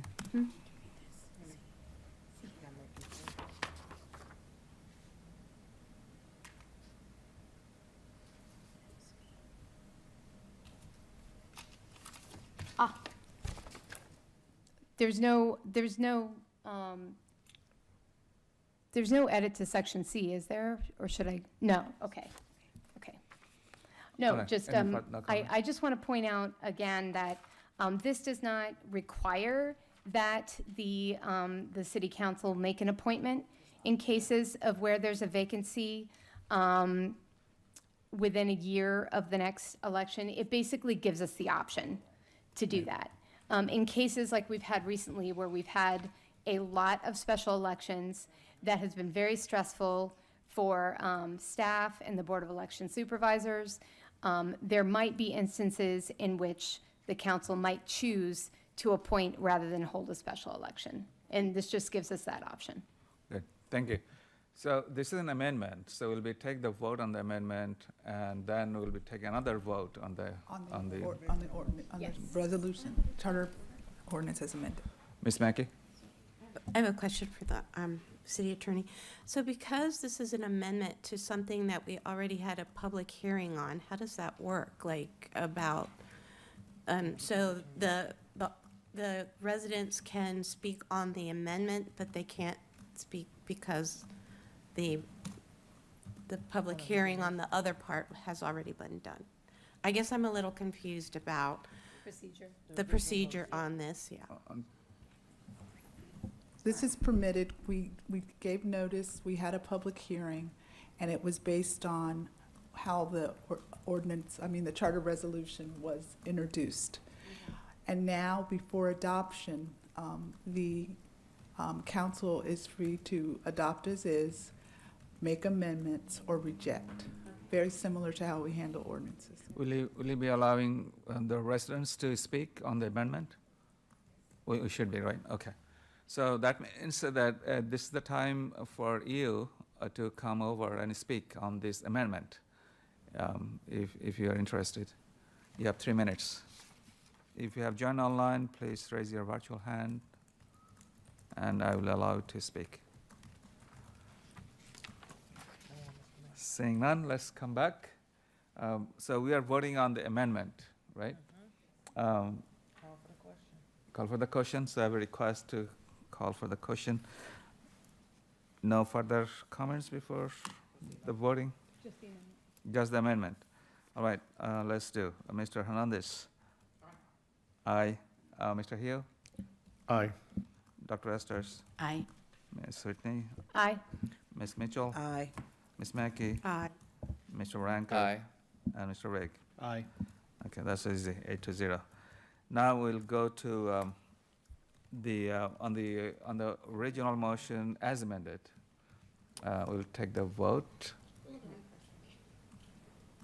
Aren't we, We have to make a motion as amended. Yeah, okay. Yeah, who is going to make the motion? I'll entertain a motion as amended.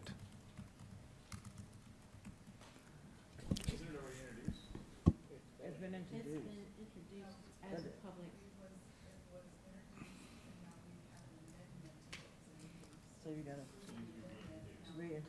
yes, with amendment. Yeah, You wanna hear me it's read down it? the Go road. ahead, go for it. Yeah, no, do it, okay. Sure. I'll be the one reading a lot today. Okay. I move to adopt Charter Resolution 25CR01 as amended.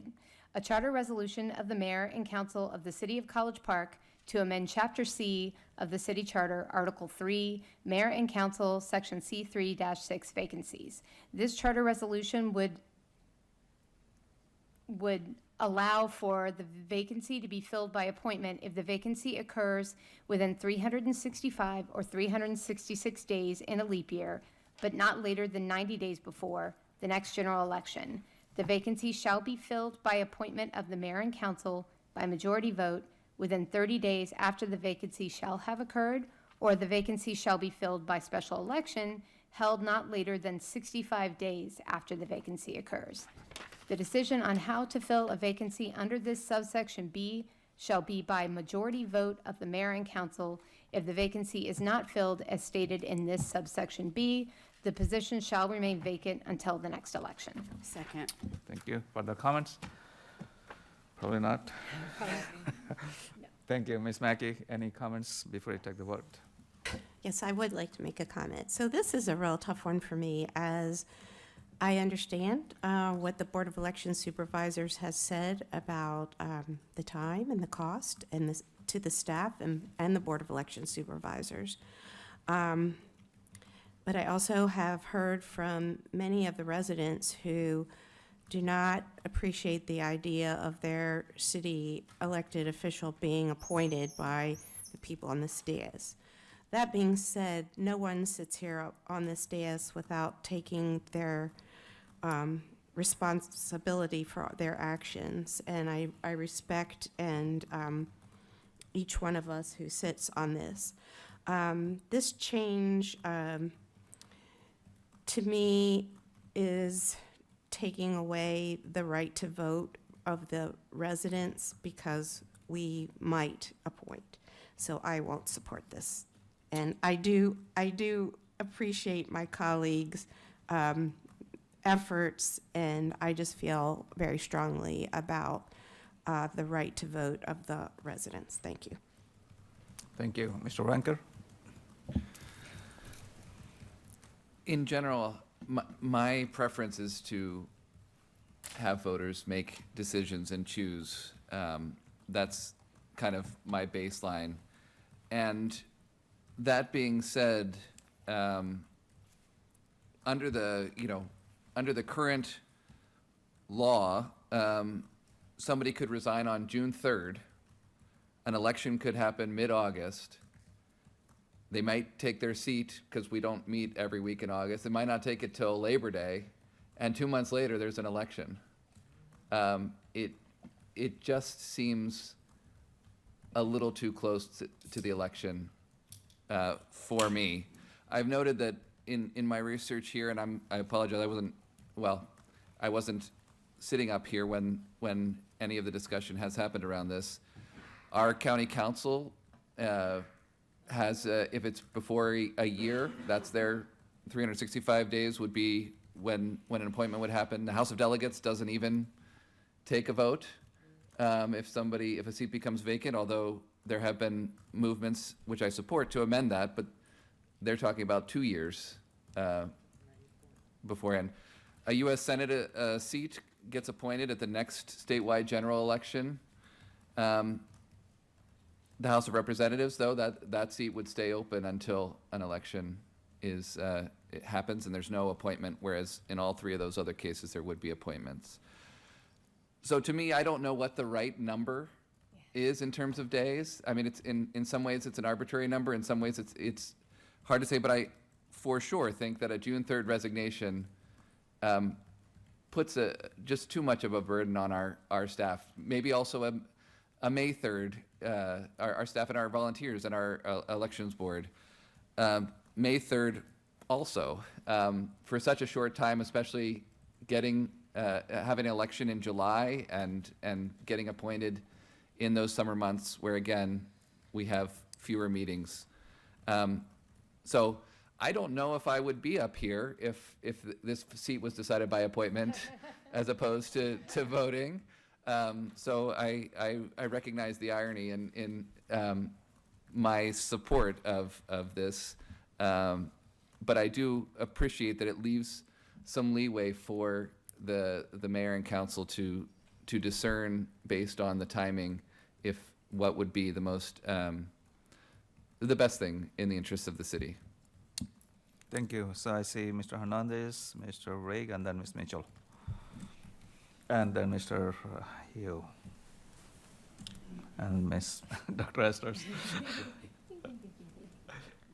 I know I wouldn't be here if this appointment had happened because I personally was in the process to be appointed, or the competitive process to be appointed, and Councilmember Hugh was chosen over me.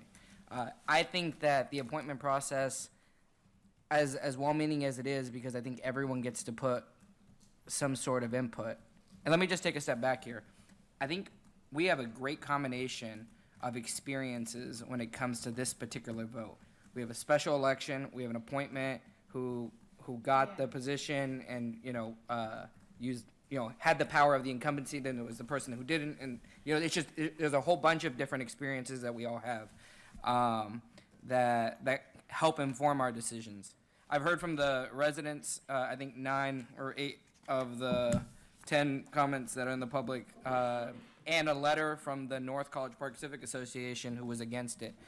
I should note that I really appreciate Councilmember Whitney's amendment. It was really well thought out, but I continue to have sincere reservations, which I've shared previously, but with changing this charter, I think I too, Councilmember Ranker, don't know what the date is that I'd be okay with, but I just think that 50% of a person's term is a little bit too much, especially since we have 2-year terms. I also know the burden it puts on staff. I do appreciate the fact that, you know, the council can open up whether or not to appoint or to do a special election. With that said, I'm just wary, right? I mean, even in the political atmosphere that we live in right now, if a council is dead set on doing something a certain way, or, you know, like, it could get out of hand. It could be, you know, 10, 20, 30, 40 years from now, the decision that we're making here. So with all that said and all those different data points, I will not be in favor of this particular ordinance or charter change. Thank you. Now go to Mr. Rigg, then Ms. Mitchell, Mr. Hugh, and Dr. Esters. Thanks. You know, sometimes I vote ideologically. Sometimes I vote in a much more pragmatic manner. This is going to be the latter. You know, we have in this city an election every other year. If it's an odd-numbered year, you're going to have an election. And there's a lot of, you know, engagement in that and a lot of work that goes into it. And we've seen on numerous occasions in the last 5 years sort of rapid-fire special elections and appointments that happen. I don't think that it undermines democracy too much to have another couple months in which the council could choose to make an appointment versus call a special election.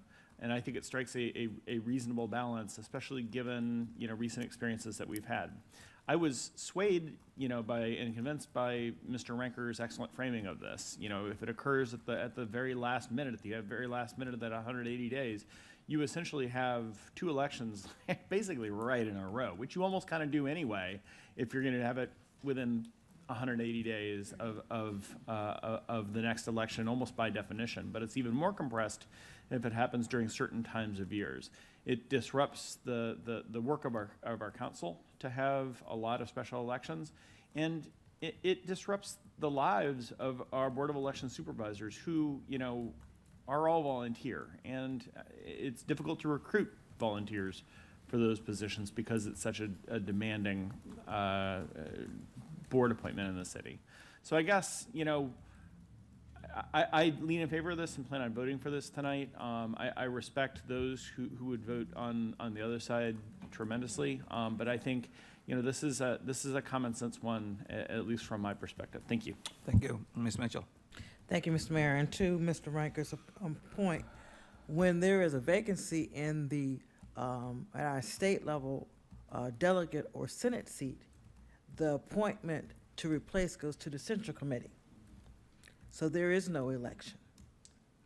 I look at this as if or we can or we cannot do this.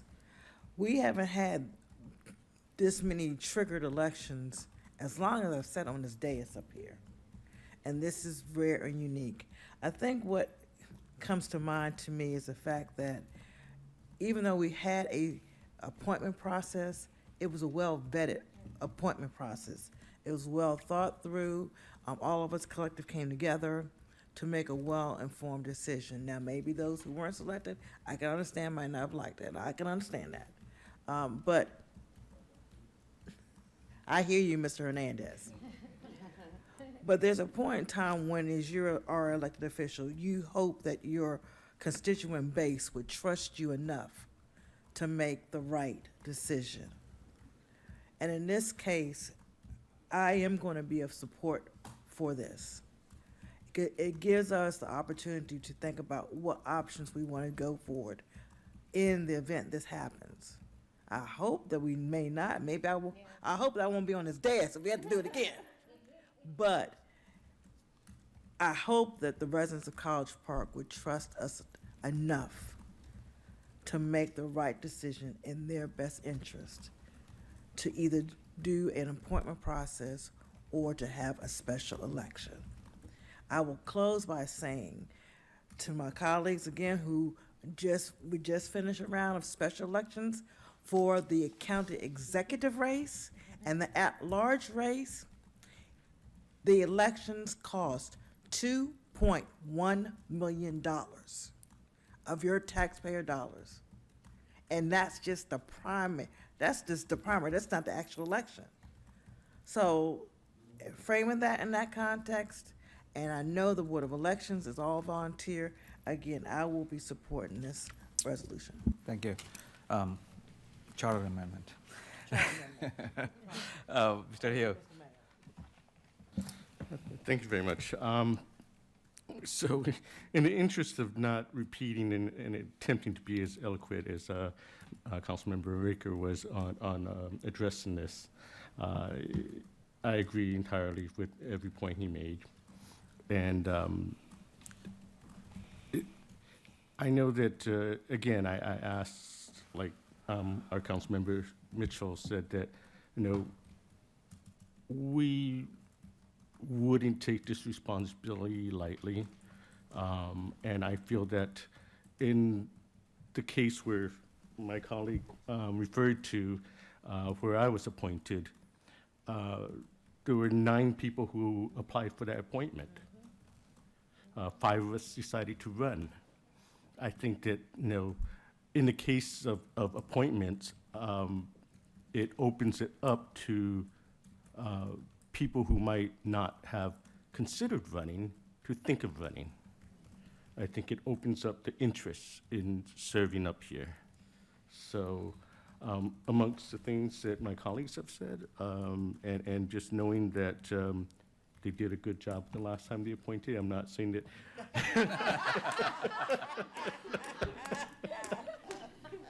But I will add to the fact that my opponents have said that, well, I had the advantage for a few months being the incumbent. I think I had the advantage because I have served my community in the past 8 years consistently by serving on multiple committees and having served as council before. That wasn't, I don't think that the edge was given to me because I was an incumbent for a few months. So I will be supporting this. And this gives us the option to do an appointment. It's not saying that we will and have to do an appointment. Given the scenario everybody else has described in the county, I do value to have that option. Thank you. So you have Dr. Esters. Well, since everyone has said so much, I can make this short and sweet. I am a product of a special election. What I recall is running in a special election and then having to run again that following year right afterwards. Lots of time, lots of attention, and I valued it. However, I also note the time, money, and effort that goes into this. And where you have volunteers, as we've heard from the Board of Elections over the years, talk about the pressure and the fatigue of putting on elections, we need to listen to that.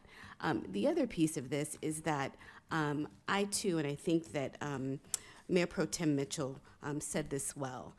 We do hope that people would trust us. If you've voted for us to make decisions on your behalf, and I would think that you understand that we're not going to take it lightly. And the other piece of that, as my colleague, Mr. Hugh, just shared, is that in many instances it sparks interest and in other people who want to get involved in the community. So I will indeed support this. Thank you. So I think all of the council members have spoken. Ms. Whitney, do you want to make a comment? Oh, what? You already have supported. Roll call. Do the roll call, right? That's what I'm going to do. So start with Mr. Hernandez. No. And Mr. Hugh. Yay. Dr. Esters, Yay. Mrs. Whitney, Yay.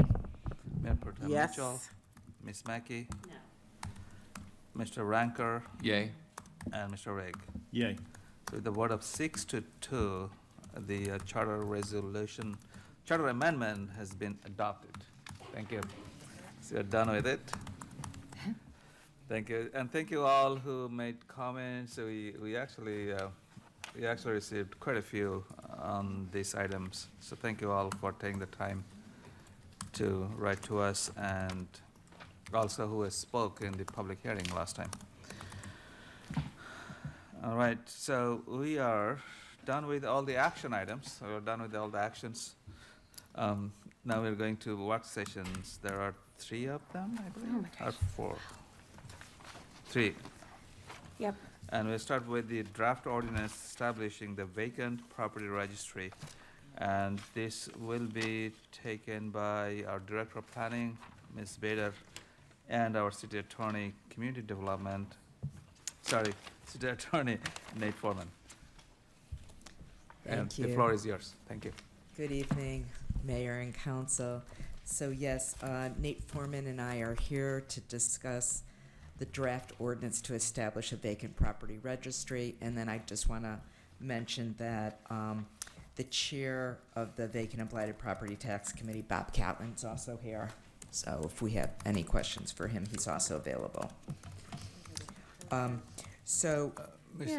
please come forward, maybe. You have the chair and the co-chair. Want to recognize you, maybe I can move another chair. We have plenty of chairs. And Chairs. I like it. Mr. Catlin, please come forward. 2 more chairs, yeah.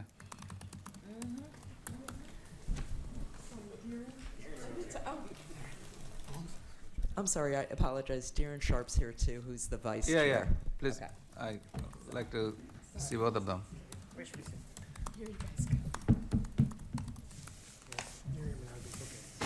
Oh, we'll be bookings. Have a seat, please. Thank you, welcome. Thank you for your work.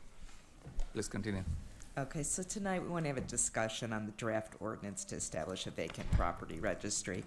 And at the February 18th meeting, the Vacant and Blighted Property Committee made that recommendation to create the vacant property registry.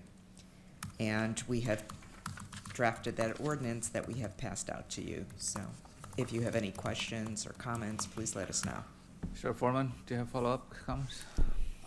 Yes, Mr. Mayor and members of the council, if it would please this body, I can go through kind of the overview of the legislation that is before you. Yeah, that would be helpful. Please Kind go of- ahead. It sort of is kind of codifying what we did discuss back at the February presentation of the Vacant and Blighted Committee report, but I just tried to put it together into language that this body can review. It's pretty simple overall in that we have a definition section which does include factors for finding when a property is vacant or blighted. Not one factor is dispositive. It's sort of an idea as to the cumulative nature and what code enforcement or citizens could look for to understand when a property is vacant. The requirements for the registration itself, including timing and the information that needs to be included, that there needs to be a payment of a fee, that if there is an impetus for the residents to proactively register their properties, which we talk about kind of at the end, because there is penalties for not registering within the timely fashion. Thank you. And then the flip side of that is, I believe when we discussed this at the February hearing, the actual cost of registration is nominal. It's to cover the administrative cost. We want to encourage people to register, and then even with the low nominal cost, there is still a waiver provision for hardship. So, because really, we believe that the importance of this is to get properties registered. It's not to punish people who don't do it, but we do have that. You have to have the carrot and the stick sometimes, because we need to just know what properties are vacant and that we have an updated registry. We do have exceptions to the properties that are vacant by definition, but then don't need to be registered. And I do know that Councilmember Whitney has a question about that, which we can discuss. And then basically, then the last section talks about the violations and penalties, and I had already mentioned that, and then the registration fee itself. So with that, we turn it over to the council for any questions. Any question, Ms. Whitney? I have two questions.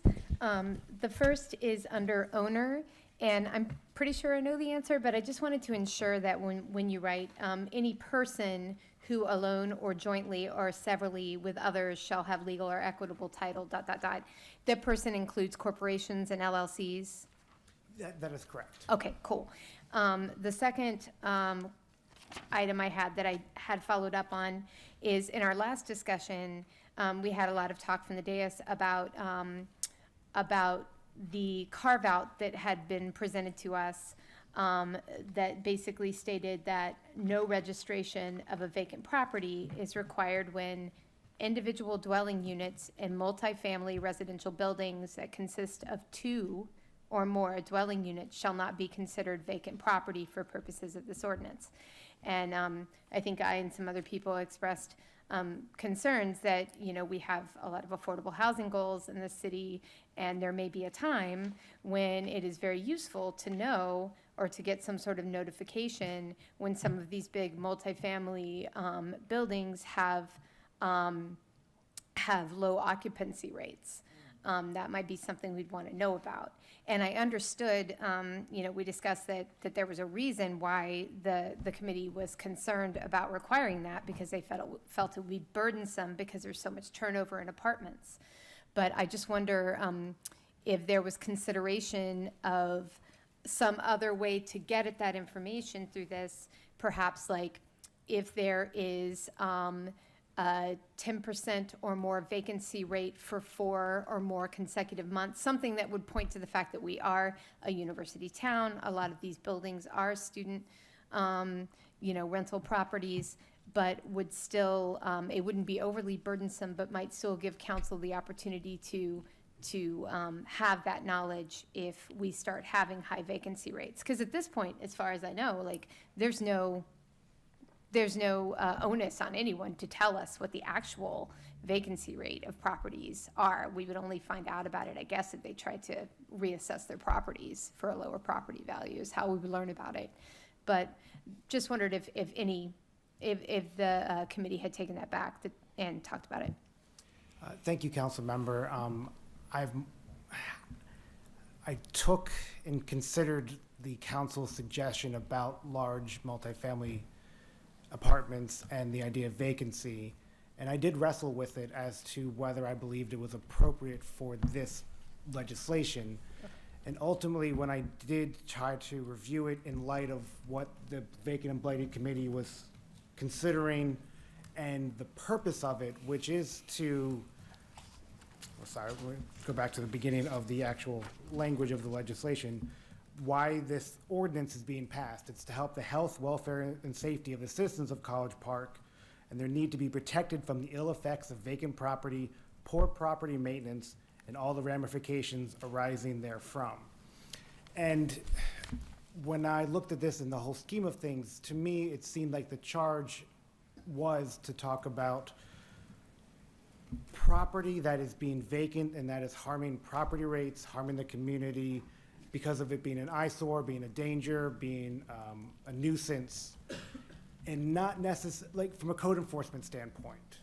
And that's why we wanted to ensure that some of these properties that are being vacant, they're not being, they're being maintained, they're not having, you know, damaged windows, overgrown grass, cars, vehicles, you know, in the front yard, or mail piling up, and that there is a way, in case there is any emergencies or danger, that we have someone to contact in case that there is something, so that way it's not just for the city to hold someone accountable, but in case there's an issue with that property. And I guess that's just kind of a long, convoluted way of saying that I believe, and once again, this is just a draft, we can revise it, I did not think that it was appropriate for this committee's charge to try to find out vacancy rates of commercial, large multifamily properties when the purpose is to make sure that property is being productive, not that it's being maximized And not that it's not being underproductive, but that property itself is being productive. And that's why I think it's important that we focused on properties that are not being used at all. Now, we can argue if that is, and they're not being maintained either. Now, we can argue whether maybe a property is not being maintained, but like a large apartment building, but it's occupied, and that's a code enforcement issue. Or, you know, I just don't know if it was appropriate to look at the larger scheme of things. But if this committee would like to add anything to that line of view, I'd be more than happy to listen, or to the council's questions and discussion.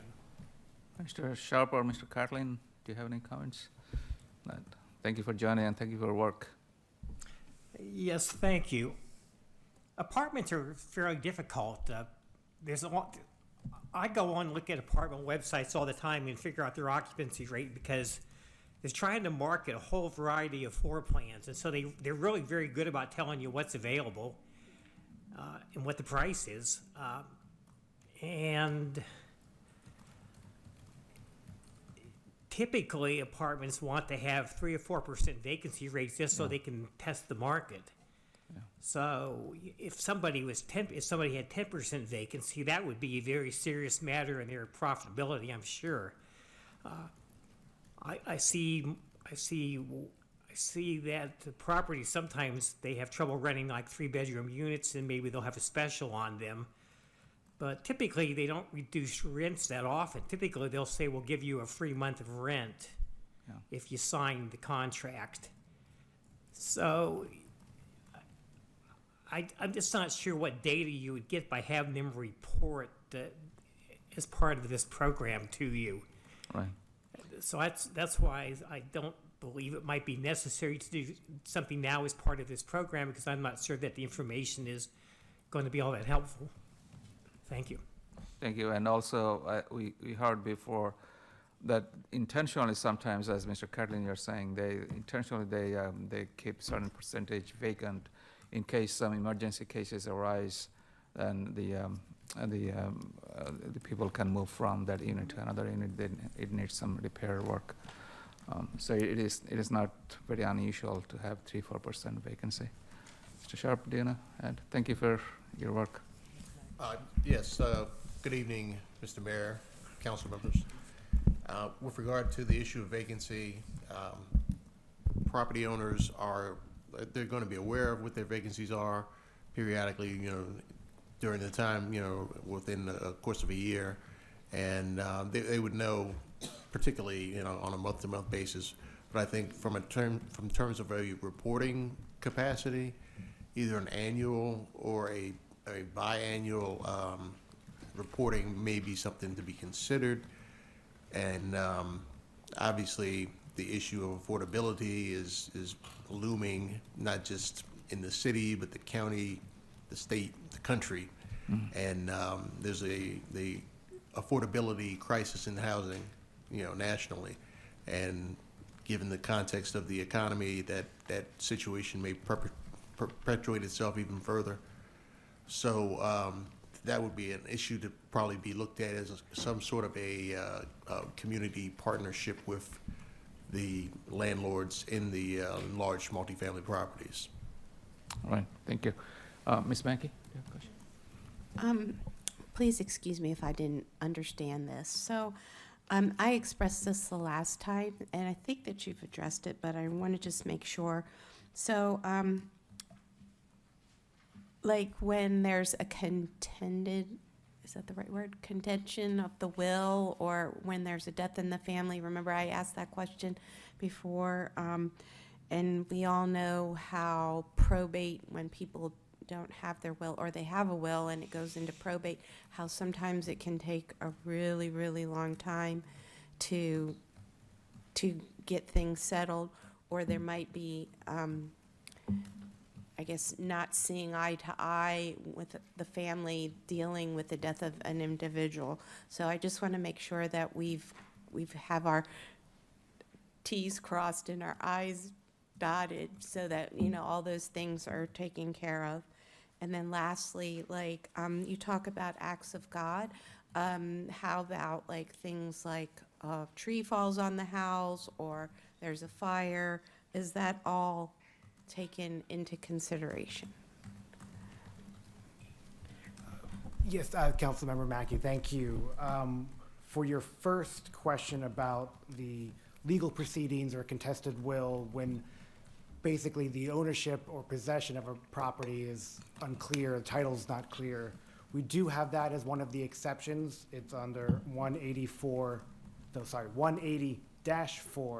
subsection E, active violation, stop work order, foreclosure, court order, or other legal proceeding, entanglement. Yep. And for acts of God, that could also fall in under that same section, because if there is an act of God and the property is being, like a tree falls in the house and it can't be occupied, there would be a stop work order, there would be the requirement to get permits. So, because the idea isn't to punish somebody for a tree fall in their house and their house is not being, occupied at that point.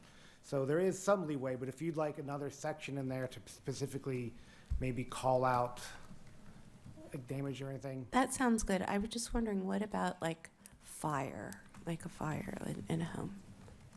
I think that would still fall in under the active violation, stop work order, and I think the language sounds harsh, and I think maybe that's the problem here. But working with property owners in the county, when there's fire in multifamily units, you better believe those stop work orders comes pretty quickly, or the damage reports. So maybe one of the additional things we would put in there is subject to a fire damage report, and that they need to pull building permits within a certain amount of time. Because we want to be considerate of these acts of God, these unforeseen, events, but we also want to make sure someone's doing something about it. And so I think maybe if we do put in some sort of collateral damage to the property, you still have to get building permits within a certain amount of time. Yeah, good compromise. Thank you, Mr. Anker. I was curious, I know properties can be vacant for any number of reasons. Most of the times I hear it's usually because of a death and then a contested will, or, distant relatives trying to figure out what to do with the property or something like that. But from your all perspective, do we have an idea of kind of what are the most common reasons for vacancies? I mean, do we have much in terms of speculation, property speculation or anything like that? What do we find? Well, on rental properties, it would be frictional turnover. But outside of that, it could be any number of circumstances that may, someone has a job transfer or, things of that nature. And I will say, Councilmember Renker, that one of the benefits of this registry is actually then we could start collecting that type of data. Code enforcement and the Department of Public Services has a general idea of properties that are vacant, but they don't always have the hard and fact truth as to why it is. This would help us come up with that. Thank you. Sorry, Ms. Mitchell. That's fine, Mr. Mayor. Just following up on Councilmember Mackey's question about if a fire or something happens, and you're talking about permits, and it just ding my head. DPI, working with DPI, and permitting. How would that work as we establish this registry, knowing what the history of DPI? It's kind of a loaded question, Mayor Pro Tem, so I will be very careful how I answer. Not to If you disparage our answer, you can friends get $1 at million. DPI. What I will say is that I do know that even if maybe the application process and the screening is sometimes slowed down, there is still it's still incumbent on the property owner to get an application, submit it, get an application number, provide that to code enforcement or public services, and then, something should happen in a period of 6 months. At least you would maybe know hey, we have an application number. Can you please give us an update, whether it's to the applicant itself who can give the update, or you contact personnel at DPI to just say, what is the status? And with their new momentum system, it's kind of a bit easier to actually get hard and fast dates when things happen. I'm be kind. I'll be kind tonight. But so this type of information will go into the next session, because this is just the registry part, correct? This is Okay. just the registry, Mayor Pro Tem. All right, thank you. Good. Let's see, Mr. Hernandez, do you have? Thanks for the hard work on this. I know that this was a big topic for us when we first started, council, this year. My question is pertaining to, and maybe it's already been addressed, but, commercial properties, right? And when it comes to commercial properties, I have a challenge, and I'm looking at it through the lens of North College Park, where there are properties that are technically owned, but they're not being used. They'll have things in the window, but you'll never see. It's not because they're not attracting customers. It's just because I think that they find it advantageous to them for whatever reason to hold on to the property and not sell it. You can look on up and down the Route 1 corridor, just north of Maryland 193, but also in the Hollywood Commercial District, where there are several properties that have not been filled. I've heard from many of the other tenants in these particular properties or adjacent properties that it's they'll blame the landlords or whomever is managing those properties, whether it's just not great business practices, or they have hostile contracts that make them not want to sign on. But what is going to be the plan for those particular properties? Sorry, I gave you all the context of where my head was at, but what's the plan here in terms of this vacant property registry? I would think that if a property is occupied, it should have UNO permit from the county. So if you can check with the county database and find out what properties have UNO permits, I think that might give you an indication of what things are sitting vacant. Forgive me, I'm just a basic federal government employee, but so I don't know what but I don't know what a UNO permit is. Use an occupancy. Okay, use an occupancy. And so you're saying, just so I'm clear, you're saying if it has a use and occupancy, if it doesn't have one, then it's a vacant property? It may not be vacant, but it's operating illegally, and that happens occasionally. Some people open businesses that aren't allowed in that zone, and so they try to get away with it, and they may get away with it for a while. So the place could look occupied, and there could be a business operating now there, but it's not a legal business according to the county. Ah, I see. Okay, so that's when the property is functioning as a commercial property, but doesn't have the actual permit to be functioning. I know that happens. I know that some of the businesses in my district are guilty of that. But it is. It's an issue because, how do you hold those businesses accountable, especially in terms of a bigger issue? The permits are absolutely necessary. But just to really emphasize my concern is that there are properties, especially commercial properties in North College Park, that sit empty, right? They sit empty. They don't bring any revenue to the municipality, and almost just encourage folks to not invest in our little community, right? I'm wondering how, or if, I guess, those properties will sit on this registry if they are currently occupied and owned, but they're not being used as the business that they are.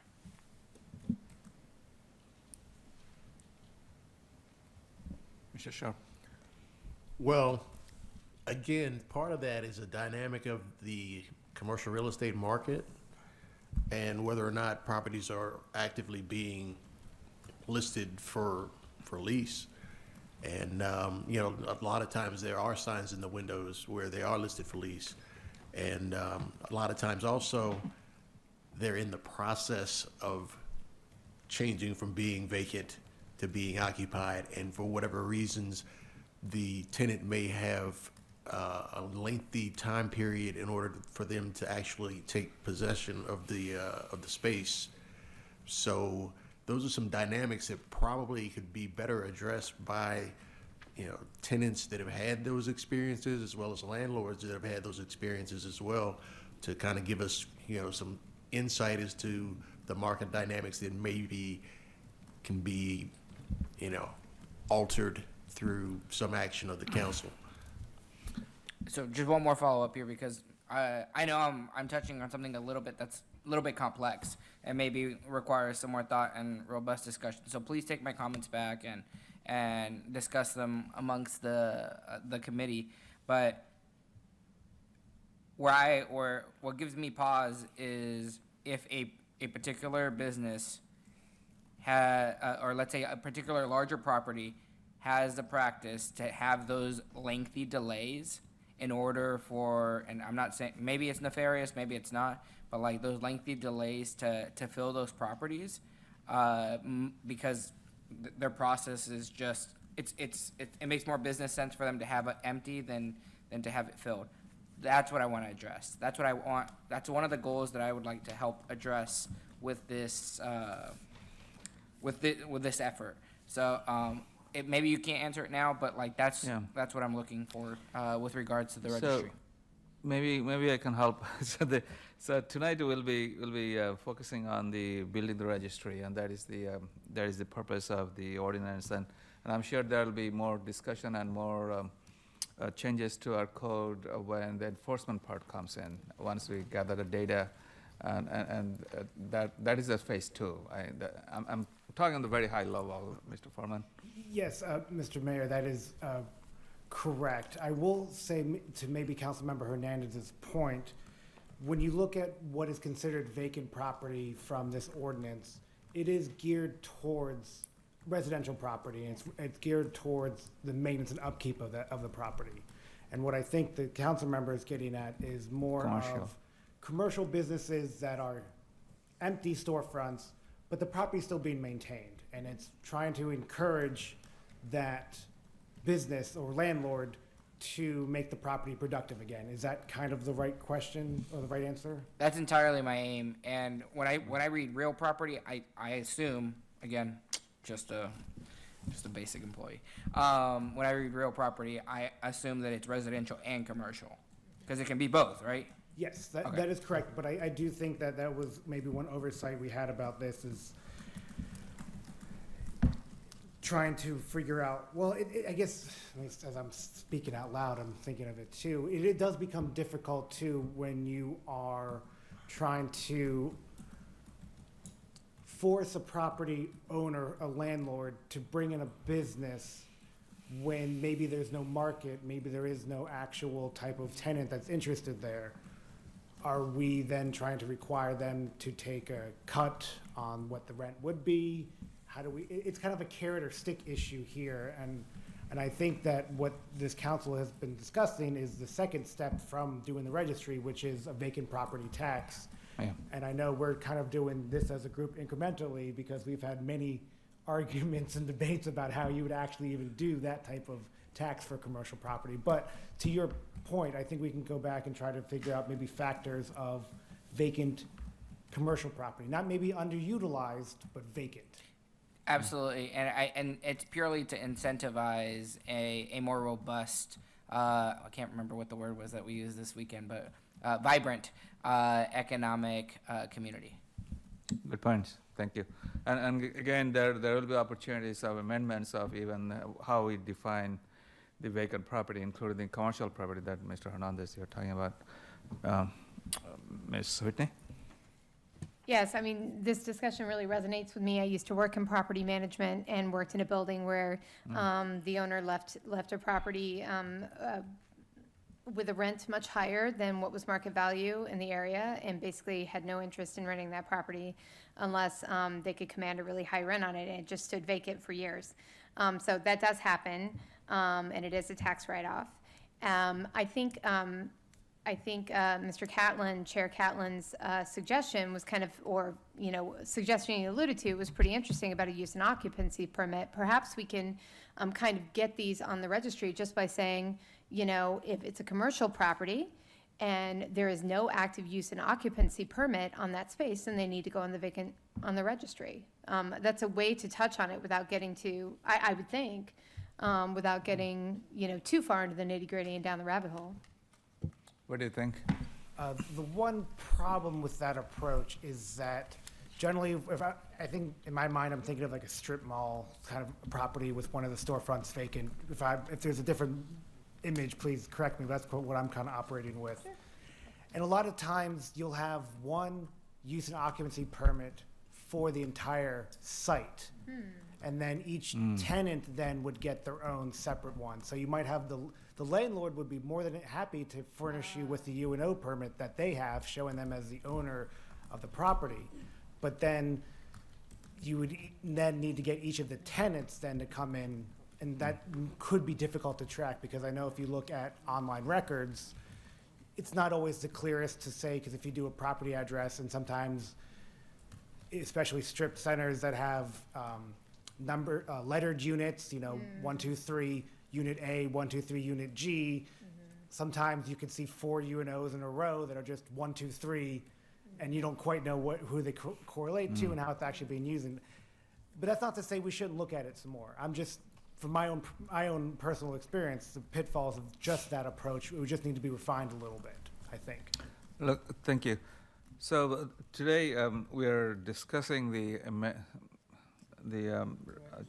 registry and the introduction. So I'm sure that this will be coming back again, and that time I'm sure you're taking the notes and probably can make some changes before this is introduced, correct? Yes, Mr. Mayor. Yeah, Mr. Ranker. I just had one concern about 180-4C.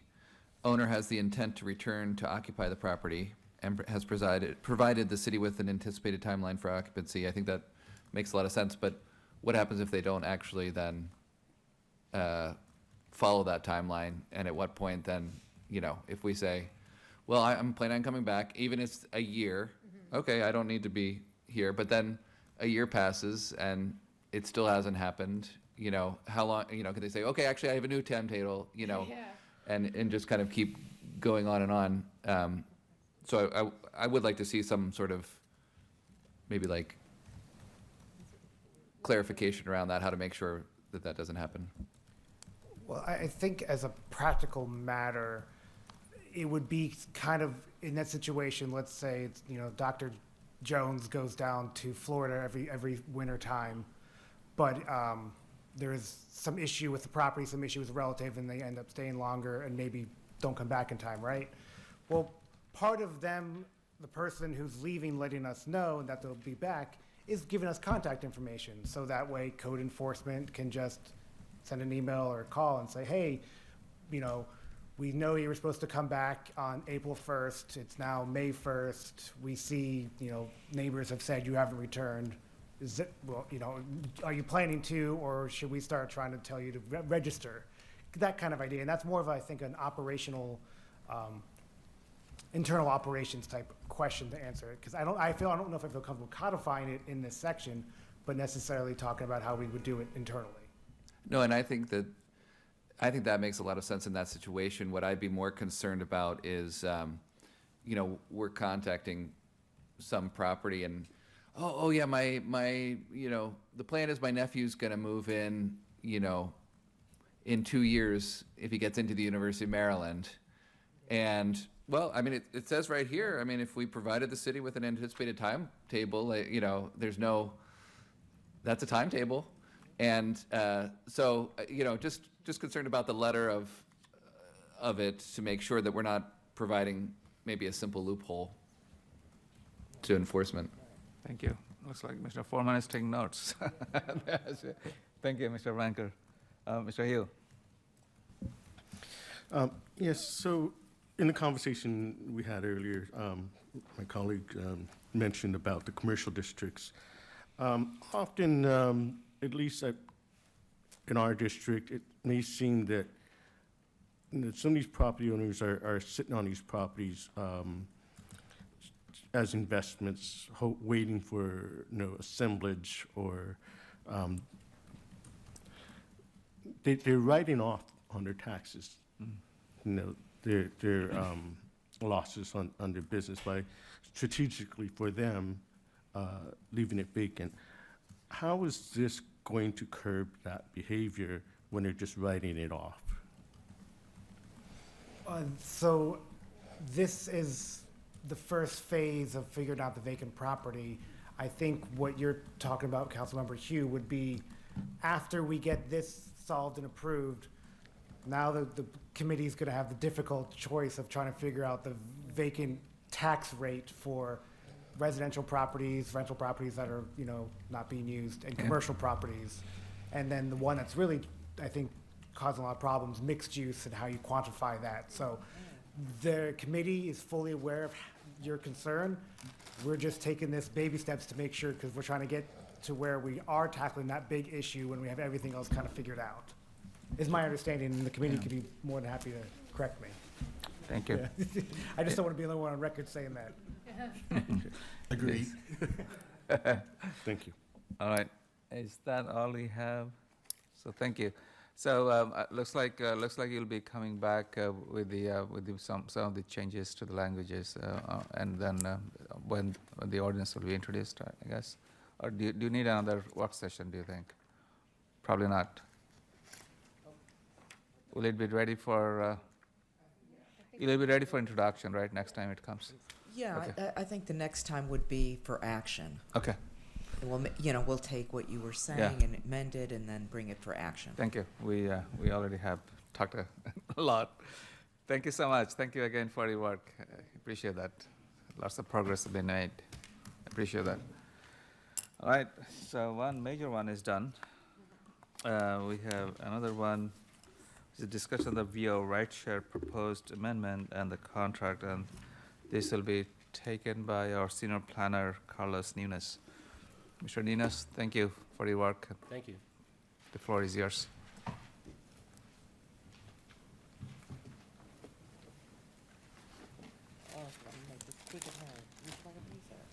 What is it, cookies? Mayor, Council, good evening. My name is Carlos Nunes, Senior Planner. Tonight, we're talking about VO contract renewal. Just so you know, it's up for renewal in June, and VO actually approached us back in October with some amendment proposals. Since that time, starting February, we have met with the University of Maryland as well as University Park to go over those amendments. And that is the crux of my presentation. So although this presentation is going to be brief, there have been extensive meetings and there will continue to be meetings bi-weekly. Ultimately, our city attorneys will review the proposals and then we'll come back in May for the final proposal. So since 2019, VIA has become interwoven with our transportation network, providing over 377,000 rides last year alone. Their service supports students, residents, and visitors, reducing reliance on cars and connecting underserved areas. Of note, some of our achievements are in the year 2023 and 2024, the parking complaints decreased by 71%. I know that before I got here, VO was called before you, and there was a hub issue. What I've learned is that in terms of that issue, it's been resolved, and anything that relates to hubs, my understanding is that Public Works has been very much involved with those complaints. I do want to take this opportunity to thank code enforcement for their tireless, often tireless and unheralded work with strays. I know that because I used to work in code. And second, Public Works has been amazing, i.e. Jacob Vasilati, who's behind me. I know he's shy, but I really do want to give him a shout out. He's been absolutely instrumental in a lot of, this requires, there's a lot of moving parts to our relationship with VO, and the strays and the complaints.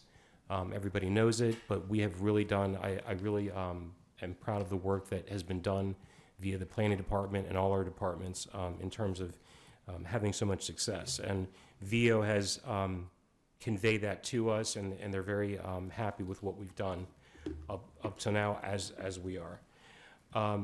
So essentially the proposed amendments that they've made, there's three essential ones that we're bringing before you. What they proposed is a 5-year term. and an increase of their fleet from 400 to 650 based on demand mostly. And they were silent on the 15 cent per ride, and that's something that we're not silent on because based on inflation and a lot of other factors, we felt that as a countermeasure, we should probably increase it to 20 cents a ride. But the 5-year term, we think what's going to be more prudent is a 2-year term with a 1-year option. And the phased fleet rollout ensures so what we're countering with in terms of their initial offering of 400 to 650 increase, we kind of raised our eyebrows at that one. But we think that after conferring with staff and those interested in this and involved in this, if we have a phased rollout where we have, say, 100 in August and then every other month we're increasing it by 50 up to 650, we feel like that'll ensure more of a controlled growth. So the increase we feel fits and is in accordance with similar university towns, and the fees that we collect will be placed into the general fund for expenses and maintenance. There's a lot of, in the attachment, you'll see there's a lot of safety and technology upgrades. We've actually, the last 3 or 4 months, as we've been monitoring the stray numbers, there's been huge improvement. And I think a lot of it does have to do with the fact that they rolled out back in, I believe it was November, AI technology, which has really enhanced a lot of these numbers. So there's real-time tip-over detection, there's AI helmet detection, there's camera upgrades. So they've rolled this out. They also intend to roll out some other scooters. The other thing I want to point out is with the increase, the one thing that we are insisting is that they be the stand-up style and not the ones that you sit down on. They are going to be rolling out trikes, which are basically 3-wheelers. VIO has also agreed to participate in some of the events that we have here at College Park, which are Bike to Work Day, which is on May 15th on Thursday, College Park Day, which will be in the fall, as well as Trolley Trail Day, which we have in June. So, and they're willing to also do some demos when they do have the rollouts for the 3-wheeler the 3-wheel scooters. So in terms of the next slide has a graph here which pretty much shows you when the peak of ridership is, if you will, and it as you can see, it's mostly in the fall, and you know we're all about equity, and equity is central to the renewal. So expanding the fleet and discounted passes, which ensure affordability, is something that we're looking at. There's 3 main reasons why people use scooters, and the first one is getting where they want quickly. The second is the ability to travel at a moment's notice, and the third is reducing personal costs related to ownership. So recommendations and next steps. Staff will recommend approval. The fee increase funds infrastructure, and the 2-year term allows reassessment before long-term commitment. And our hope is to return in May with a final proposal. So again, where we're at now is we've identified the 3 essential terms that that would be changed, and they'll go to our city attorney's office for review sometime later this month or perhaps in May, and then we'll come before you at some point in May, and then the renewal contract should occur in June. And now, any questions? Question. I see quite a few hands. Ms. Mitchell, Ms. Mackey, and Dr. Esters. And Mr. Hernandez. Thank you. Sir, Mr. Rigg. Thank you for the report, and I appreciate the report. I do concur. I would prefer the 2-year contract with 1-year renewal, and I do appreciate you saying the phased in about 150 and 50. But can you talk more about the where the money would go to, again, in regards to specifically expenses?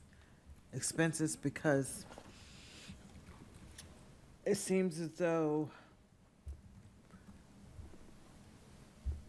I'm trying to make, ensure I phrase my question correctly.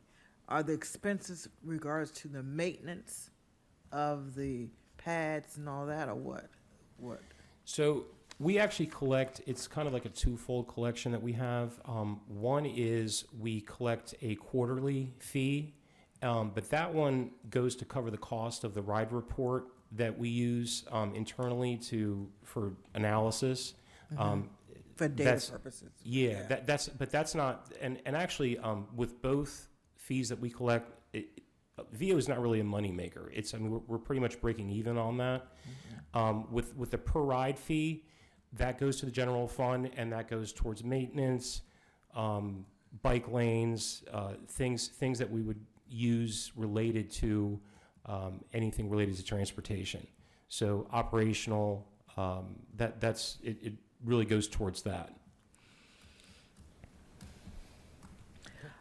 Well, I mean, if it's something specific and itemized, I kind of wish finance was here, because we collect, as far as what planning does is we receive invoices through, we receive monthly invoices, we bill VO, and then from there it goes to finance. Yeah, I think we can provide that information, certainly when the next time it comes around, to get a better idea of what the revenues and expenditures are. Okay, and my only, it's not a question, but is a statement of concern. We're in the western part of College Park, and we just see these bikes along Metzger Road, in Crystal Springs, in the park, in front of my driveway again, on St. Andrews, and they're not picked up for 4 or 5 days. That's a concern. And some residents have even almost hit the actual bikes. So that's a big concern for me. Again, I understand this is a mode of transportation for our residents who are students here, but on the other flip side, there's something we need to do to make sure that doesn't become an ongoing concern. Yeah, I think. Thank you, Councilmember Mitchell. I think the staff stands by the wisdom and concern of what you're saying. There's many ways that these strays can be reported. You would hope that the technology captures 100% of the strays. They don't. So we rely a lot of times on things being reported into GoGov by residents, code enforcement officers. So what we have found is when they are reported, they're very responsive. Within 2 hours, the scooters are supposed to be picked up. I can tell you empirically, I think that it was a rampant problem back in the summer and in the fall for sure. There have been improvements in terms of the numbers that we've seen, but you're right, it's not perfect, and I think it's pretty much an inherent problem when you have this scooter system that they're going to be left abandoned. So I think this is, we meet with VO on a monthly basis. We encourage residents as well as anyone that can, when they see these things, to report them, because once they're reported, that's where we can take action and make sure that they're picked up. So didn't we, and this may be before your time, and Mary may know, didn't we have something in our previous agreement, if they weren't picked up in so much time frame, so many days or whatever, that there was a violation or whatever? Yes, correct. So that the number of strays is greatly decreased because we do find them. We're finding VO if they don't pick them up within a couple hours. So then we saw a real drop in the numbers. But please report it if you see that, because then we will report that to VO and fine them. I'm sorry. The geofencing technology, that's not perfect, that you're saying? We've asked them to geofence, and they've done a much better job, but I guess if there's still problems, then. Well, yeah, and District 4 is still a persistent, lingering problem. And from what we've been told on numerous occasions, and no fault, and this is where we just have discussion to fix it, that and sometimes when I've called, and my council colleague has also called, they didn't know where we were in the city. So that was one glaring issue. They didn't know where St. Andrews Place was. They didn't know where Metzger Road was. You literally had to coach them to where it was. So I hope that's something we can go back to the table and work with them on, because that's I can tell you right now, on Metzger Road in front of the bus stop, there's 6 of them there, 3 of them laying right on the ground on Metzger Road. And they've been there for 4 days. Okay. I will definitely share your concerns with code. Also keep in mind that we have had issues with competing companies, whether it's Lime, Spin, and the other ones that operate within our city, and we've actually we don't have a contract or service agreement with them. So oftentimes they're coming within city limits and leaving their strays there.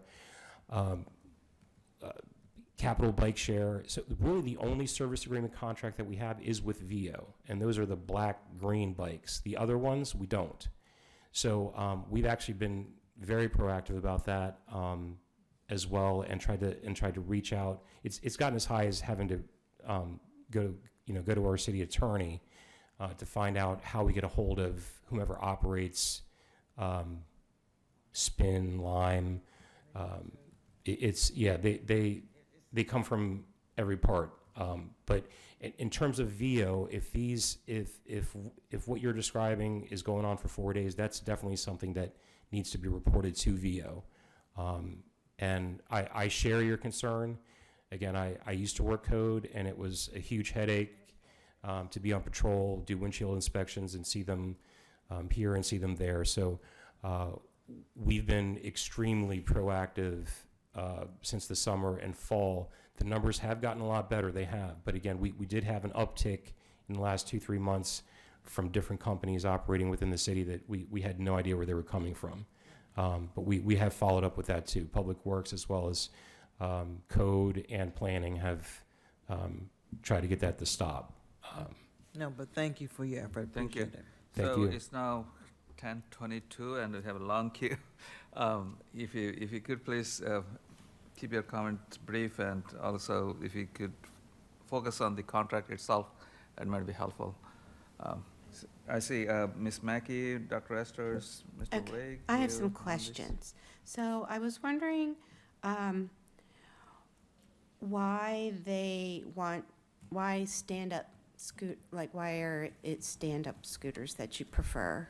I was just curious. Yeah, that's actually, we asked the question, and it was told to us that the reason that members of our staff in decision-making authority felt that it was better because there were less maintenance. Oh, okay.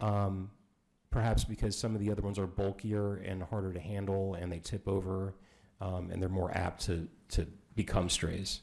Okay, so my concern is we presently have hubs in this city, and thank you to Jacob for doing the hubs.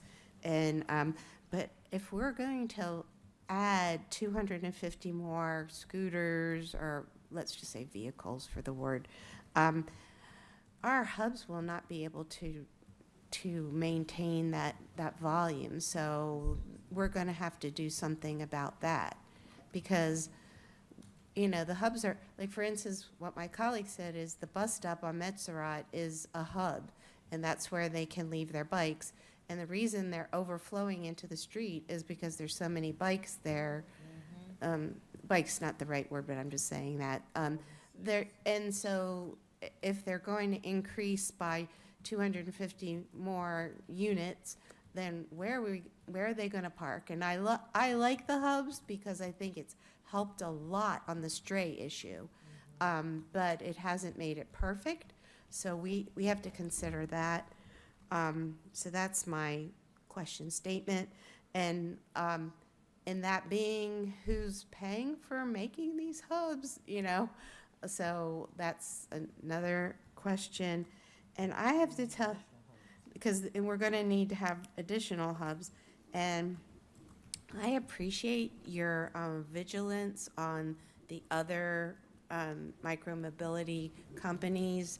I think that we need to also do something about them and have a contractual agreement, because they're the ones that are really leaving those big, huge Lime bikes, or they're very heavy to move, and they'll like leave them right in a path, because they don't have to put them in the hubs like the VO rides do. And I'm very concerned about the removal of the curfew. So what were your thoughts on that? Just because. What was it that says- last part, the it removal says- of? It says a UMD campus curfew from 10 PM to 5. Yeah, no, we're actually going to keep that as is. Okay, Yeah. okay, so I was glad, I was like, okay, yeah, because No, the I University of wasn't- Maryland is going to maintain their curfew, but Okay. but we're going to keep it as is. So I'm sorry about that confusion. Can I just, you know, as part of my onboarding meeting with the university just a couple weeks ago, they said they might actually increase it to 10:30 because there are classes that end at 10 o'clock. So I wondered if maybe that could be something to check out and make sure before, you know, the contract goes to sign. Thank you. That's all I have. Thank you very much. Thank you. Thank you. I've noted all of your questions. We are meeting again, I believe, on the 18th of this month, if I'm not mistaken, and I will definitely bring these issues up with the University of Maryland as well. Thank you. I see Dr. Esters, Mr. Rigg, Mr. Hugh, Hernandez, Mr. Ranker, and Ms. Whitney. Yes, Mr. Nunez, thank you for sharing this information. And I have seen a great decrease in the numbers of strays. So thank you for the work that's been done there. So I wanted to understand, has VO provided data that speaks to the need for an increase to 650 vehicles? They have, and I'd be more than happy to share it with you. Another thing, when I pose the same question to them, I think another issue they're dealing with is with the current fleet that they have of 400, they're running into a situation where a lot of times the scooters are running on low battery, and they don't have enough scooters to kind of replenish them. So they have X amount of labor, X amount of hands that are trying to replace scooters that are on low battery, and it's making them operate at a more chaotic level. So a part of it is operational, and that's why they want to increase. We totally share in your concern. I think that's why the three partners are saying, let's do this in increments, and if there's an issue, we're going to have to put the brakes on it. Okay, thank you for that. And I have the same concerns that my colleague, Ms. Mackey, has about where they will be stored when we have more. The other question I have is it possible for us to have data about any reports regarding strays? I think that would be helpful. I mean, I think, I can speak to not seeing as many, but we've just heard from District 4, there's still many out there, so it'd be helpful to have some of that Absolutely. information. I think that's it. And you said we don't have a contract with Capital Bike Share? We do not. We do Capital not. Bike Share actually is operated by the county. It's a little confusing. It's operated by PG County, but they're actually owned by Lyft. Oh, So- really? Oh, that's the news. Right. I didn't know So, that. and actually, the reason we found that out is because they were actually one of the ones we were finding throughout the city. We were finding pile. It just all of a sudden they just started appearing. We don't know if they had a geofencing issue, but again, it was tough for us to kind of manage that because we had no idea where they were coming from. Excuse me, motion to extend? Second. Second. All in favor, say aye. Any opposed? Any abstention? The meeting is extended beyond 10:30.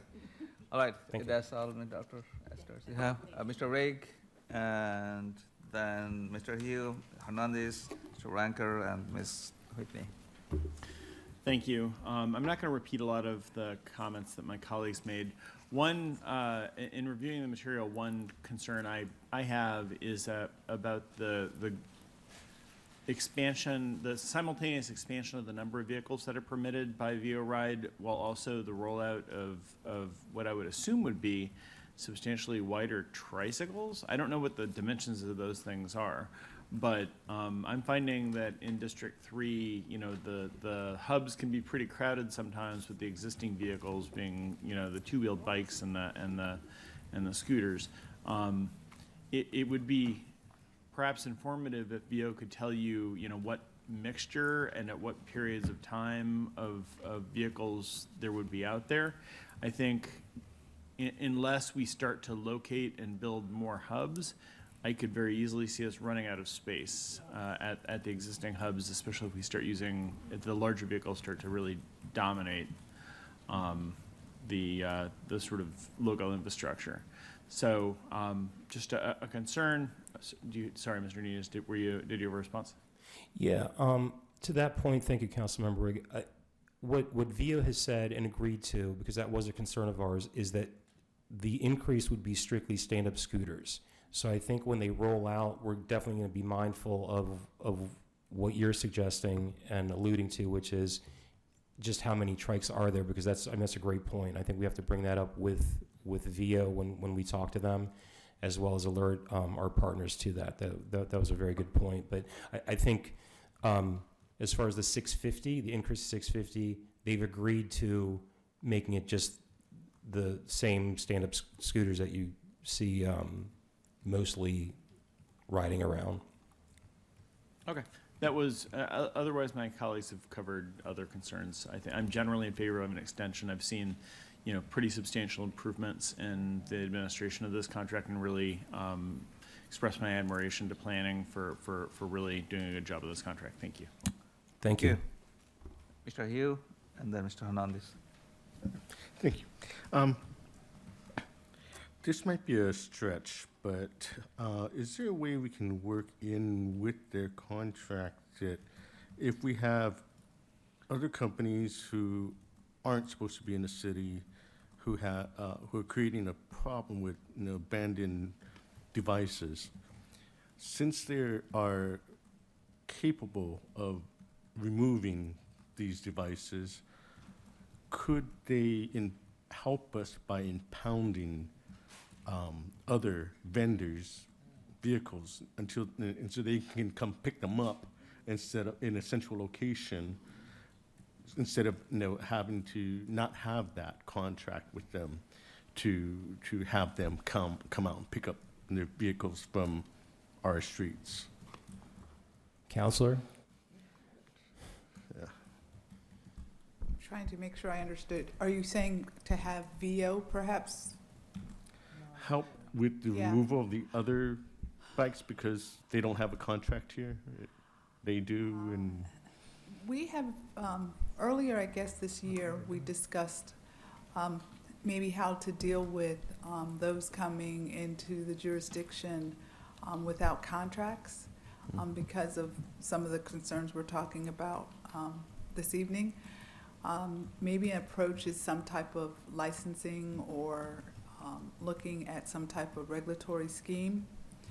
But what I need to get my arms around is like the scope of the problem in terms of how we want to handle it.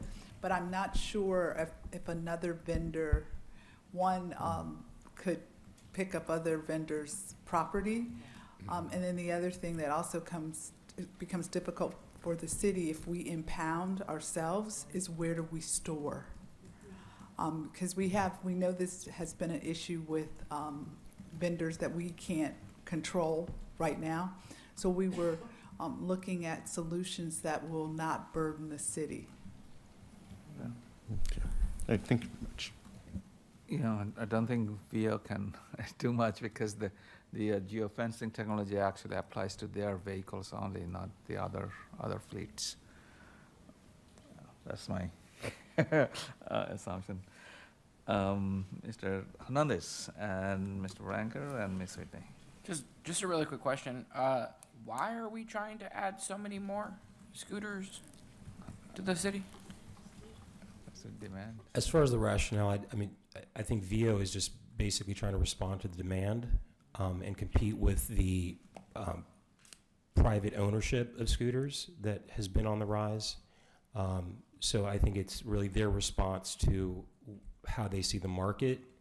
And again, they did allude to the fact that it's been a little trying for them to, with their current fleet, to replenish scooters as actively as they have. Because of the battery life. Right? Yeah, the battery life. They could be operating at 20%. Next thing you know, they've got X amount of people that are coming to replenish scooters, and they only have Y amount of scooters. Right. So I mean, it's such an aggressive change, right? Like to go from 400 to 650. It's just a large number for us to, as a city, to have to deal with the change. I mean, I love VO. Like, it's my scooter of choice, right? It's the out of all the scooters in downtown, I go to VO. Just because I don't know, I like the one that you sit down, and it feels safer for whatever reason. But I mean, like, I've seen the ones on campus, and they're not in the greatest shape, so I can understand how they're trying to mix things out. But 250 is a lot for us to ask. It is, and we thought the same thing, and that's why we came up with, the idea of, okay, let's do 100 increase August, and then 50 every other week. In my experience with VO, they're very amenable to our requests. So if something is wrong, they listen. And whether it's strays, whether it's hubs, the issues that you're raising, it's the sort of thing that they're not going to push an issue that isn't working. And I think this is becoming public record tonight, but we haven't really had an opportunity to discuss with VO directly as far as our concerns about this. But this is just kind of an idea that we had, and I've definitely noted what you're saying, and it's something that I'll go back to our partners with in terms of the number and can it work. I also did approach code enforcement as well as Public Works, whether this is a feasible number for us. And it can be, based on my feedback from the director and from the code enforcement manager. We understand there's a demand, and it's an amenity that we provide, but we also want to be cautious for sure, because we don't want to put a heavier burden on code, for sure. Right, and given the fact that they have the market right now here in the city of College Park, since we don't have any other contracts. I see the move of adding 5 cents to the per ride to the rider as great. I'm wondering if VO would be willing they themselves to put in 5 cents and take it up to 25 cents per ride, right? So the 5 cents would be on VO, not the rider. That's something I can go back to our contact. I mean, it's being used. We're gonna take on the burden of having to build out the infrastructure. I know most of not most, but like some parts of the city, we put up the protected bike lanes, which the VO users use. So I just think it's a good opportunity to use this as a revenue stream and help continue to build out that infrastructure. Yeah, and that's definitely something I'll defer to the wisdom of council on that as well. I don't know if we can obligate them to do that, or if we can just make a recommendation in the least, but certainly. I mean, it's a discussion. It's an open discussion, and thought we could ask. Thank you. All right. Mr. Ranker, Ms. Whitney, and then second bite to Mr. Hugh. My understanding is we've only started to collect revenue really at the end of 2024 from VO. Is that correct? My understanding was, I believe it was 2022. Okay. I just see it in the budget, and there's a nothing, there's nothing for 2023. But I did, unless I'm looking at the wrong place, it says our original budget was $25,000 for this year. The amended included 30, and we're projecting 30,000 in terms of revenue for 2026. But I noticed from the slides, 377,000 rides at 15 cents a share, which is what it is now. That's $56,000 plus. So I'm just, unless I'm missing something on those numbers, I'd love to have some clarification on that. And I guess I'm especially concerned. I think, the electric scooter, it's out of the bag. I know a lot of folks in our neighborhoods aren't excited about seeing electric scooters around. I just think that it's going to be, you're right, you can't put that cat back in the bag. But I'm wondering, if we would go and put out for bid today, would we get a similar contract in terms of the money, 20 cents per ride? Would that be something we would expect, or we would expect that we could do better than that? Understanding that that doesn't necessarily mean we jump ship and go with somebody else for an exclusive contract or something like that. But I am, as others, pointed out, concerned that the costs to the city, if we're the ones putting in more hubs and stuff like that, outweighs the fees that we're receiving from VO. So that's my comments. Yeah. The only thing I can add is with the per ride fee, we looked at other university towns. Some were a little bit bigger, but University of Oregon, UW-Madison, and we try to look at university towns like ours, and it seemed like the range formerly started at 15 cents and went 25, 20, 25, 30. We're right about where most other like cities are at 20 cents. Some charge 25. But in terms of your other questions, I think that's a question that I'll have to look into to better articulate in terms of like your more detailed questions about where the money is going to and what other council members asked. I'll have to look into that. Ms. Bader? Yeah, I just wanted to add that VO's requesting a 5-year term, and that's why the city's requesting a 2-year term with a 1-year option, so that we can look at other people. We don't want to be locked into 5 years with VO when there's going to be other people coming into this. So, yeah, and that might be more competitive. So that was one of the reasons why we're going to amend it. Thank you. Let's see, Ms. Whitney, then Mr. Hill. My fellow council members have pretty much covered all my basic concerns. I did have a question about the tricycles. I know I've heard from, I can't remember if it was the Age Friendly Action Committee, talking about wanting to have more micro-mobility options that often the senior community feels safer riding on. And, I met at ITGA that happened here. I met the representative from VO, and he said that something about almost no one over the age of 25 uses the stand-up scooters, is what he said to me. So I wonder if having some more of those tricycles might be a way to serve the needs of more members of our community than just the students. And then also, on that note, I wonder about, at some point, considering a senior pass that offers lower prices to seniors in our community rather than just offering lower prices to students.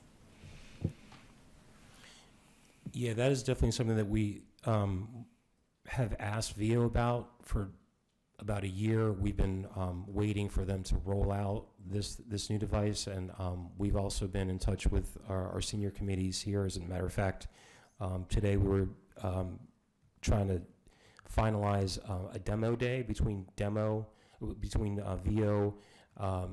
and our senior committee. So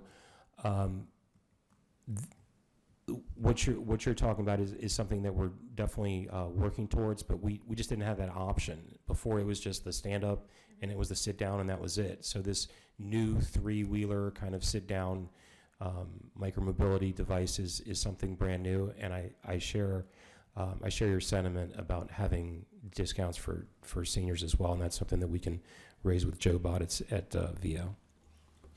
Thank you. Mr. Hill, second bite, please be brief. Sure. So I recall at one point the university was having problems with fires from these scooters and recharging and stuff like that. Where are they on that? Is that, have they kind of moved away from allowing students that live on campus to have them? Is that part of the excuse for increasing the fleet? I see Jacob shaking his head. Okay. Yeah, I think the university has a policy now that they don't want you bringing the scooters inside into the dorm rooms. So, yeah. I've already seen less students having them all together, increasing the demand for VLs. Well, the university, it requires you to take like a course, and you have to get it registered. So, do you know anything else about? Okay. Oh, okay, okay, sorry. Jacob knows some more. Yeah, please take a seat. Thank you, Mayor and Council. Apologies for weighing in here, but one of our recent meetings that Carlos and I attended, the university said their goal is to get the VOs to actually be a lower expense via the student pass and all the maintenance that people would need for their personal scooters. So their goal is to market VO as a suitable alternative so that the students don't feel compelled to bring their personal vehicle and have to pay for the registration, go through the training, deal with getting locks and storing it outside and everything like that. They're trying to go in the direction of encouraging the students to basically rely on VO as a more cost-effective and a less burdensome way of getting around. Thank you. Good question. All right, Ms. McDonald? Yeah, I guess I can add on VO because I've personally taken it many times. VO is good and bad, I must say, in a sense where it works to help the student population get to and from. Of course, many other persons take it, but specifically talking about the student population. But what I would say, I find that one, over time, after taking it a lot, it accumulates in price. And then two, at what point do we try to regulate exactly how it's the position on campus? Because a lot of students use the VOs for one, but then also when the VOs are being like redistributed on campus daily, it takes up a lot of space in the bike rack, and many students who have their personal scooters are now being displaced from bike racks. So a combination of a little inconsideration on the part of, the VOs being placed in place where students have to lock their personal scooters, and also the university needing more bike racks around. And also, I've personally seen one student fly off a VO going downhill. The VO skid, she skid as well and tore her entire clothes, like her clothes was torn apart, and she also had bruises and scratches on her face. And in addition to that, I would like to see VO being more responsive to reports and claims when issues are reported in the app. But I think for the most part, it's a good addition. Thank you for that. I'll be sure to report your concerns to our contacts at the University of Maryland. We have a very good relationship with them. We'll see them in a couple weeks, but you're describing on-campus issues. And again, I'll actually give you their contact information as well so that you can, they're going to be very responsive if they know about these things. So I'll definitely hook you guys up. Thank you. Thank you. Had a very good discussion. So the contract is going to expire in June 7th, correct? So we have June. about a month. So you're bringing it back in sometime in May for approval with some amendment? Yes, maybe? in May. Okay. I don't think we need a work session, probably. No, we don't need that. Thank you. I know it's a lot of work. Thank you. I appreciate that. Thank you very much. Yeah. Good. All right, it's now 10:50. Hopefully, we should be able to finish this up before 11 o'clock. It all depends on Mr. Gardiner, how fast he can go. I'll be quick, Mayor and Council. Just a very quick legislative update. As you know, the session ended Monday night.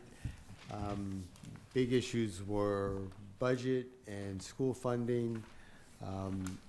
Sort of another related big issue was how much of the funding was going to get shifted onto the counties.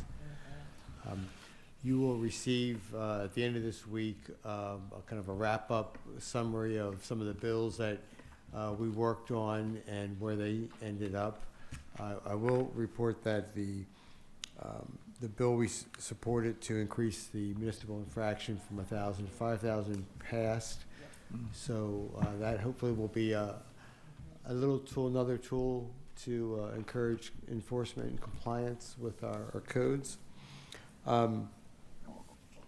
The other item I want to confirm is that the bond bills that we had supported, one was for Attic Towers and the other was for Youth and Family Services for some landscaping and sort of a placemaking location on the perimeter of the property. Both of those have been included, as well as 2 or 3 bond bills that will benefit businesses in the Discovery District. So we'll be reporting on those via a press release once we have all that information. But I think overall, we'll report on the bills that we tracked at the end of this week for the council. Have you heard from our lobbyist about the Route 1 design funding?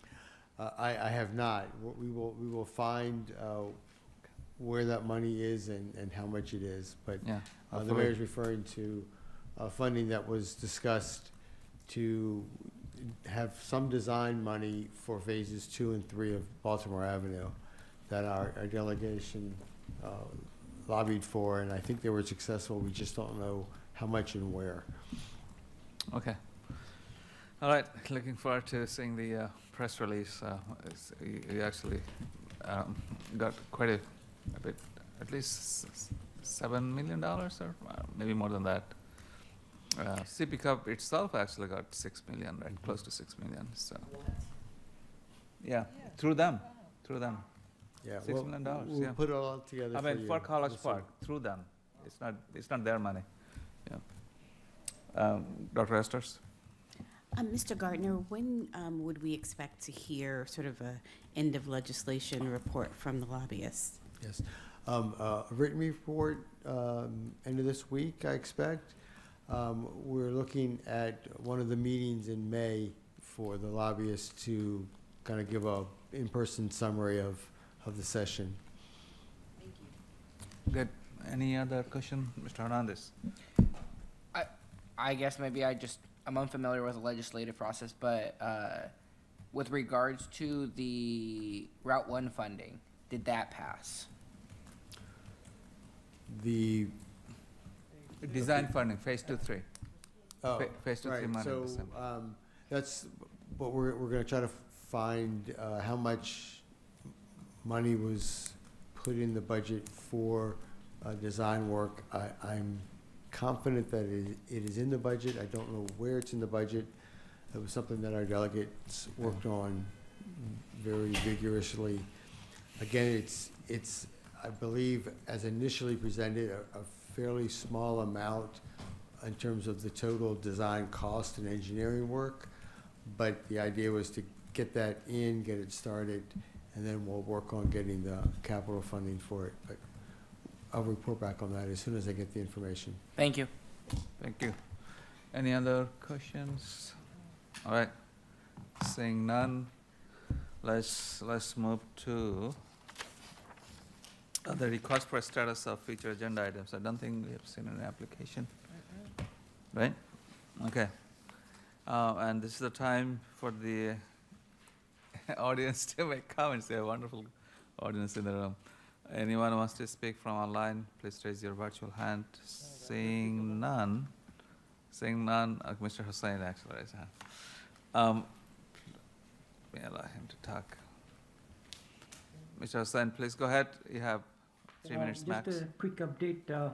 We've been trying to get input from students, interns, and also the coordinators in schools that prepare students for internships and also for careers.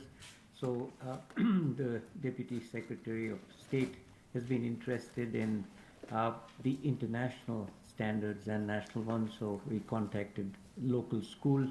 One of them, potential candidates could be the College Park Academy later on, but at the moment there's some students interested in solar energy knowledge development for their own use, hands-on knowledge experience during the summer. So we are coordinating with the students, the teachers, and some of the volunteers that will continue during the summer when schools are in recession. But I will find out a little bit more in the next couple of weeks and provide the update to continue during the summer. That's the time when most of the work can be done with respect to developing interactive implementation specifications and standards. Thank you. Thanks for the update. Seeing none, let's come back to the council for their final comments, starting with Mr. Rigg. Pass. Mr. Ranger? On behalf of the residents of College Park, I would like to wish a happy birthday to our Mayor Pro Tem. I'm too new to know if we sing or not, but I would, but Pass. Mayor Pro Tem Mitchell. Mr. Rigg? I'm so sorry. There was a comment offered by a constituent who texted me and said, "Wowza," who happens to be 16 years old, when he was told that he may have the opportunity to vote soon. So on behalf of 16-year-old Lucas Rigg, wowza, and thank you. Go, Lucas. Fantastic. Very exciting. Go ahead, Mayor Pro Tem. Thank each and every one of you for your birthday wishes. I really appreciate it. It's been an overwhelming, emotional day for me today. I just can't, you just don't know. I can't put it into words, but thank you so very much. Thank you, thank you. So one just not the announcement, update. Mr. Councilmember Hugh and I had the opportunity to go to College Park Fire Department's 100 years anniversary gala last Saturday. Yeah, Saturday evening. It is so wonderful to see so many volunteers being recognized. There was the award ceremony, and quite a few guests actually came. The fire department fire chief Green was there. Senator Rosa Pep was there. Actually, our former public service director Bob Bryan was there because he was. I didn't know that he is still part of the College of Fire Department's board of directors or something like that. So it was a wonderful event, and we did actually take the proclamation that the council made to them.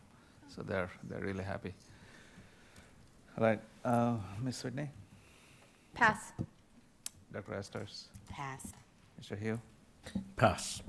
And Mr. Hernandez?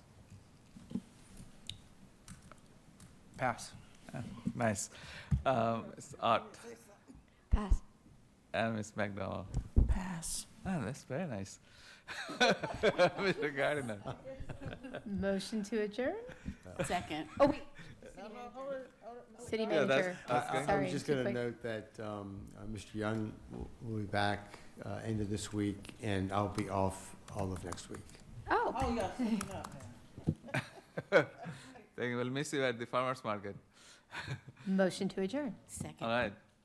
All in favor, say aye. Aye. Any opposed and abstention? We are adjourned. It's 10:58. We made it. Good night, College Park. Good night.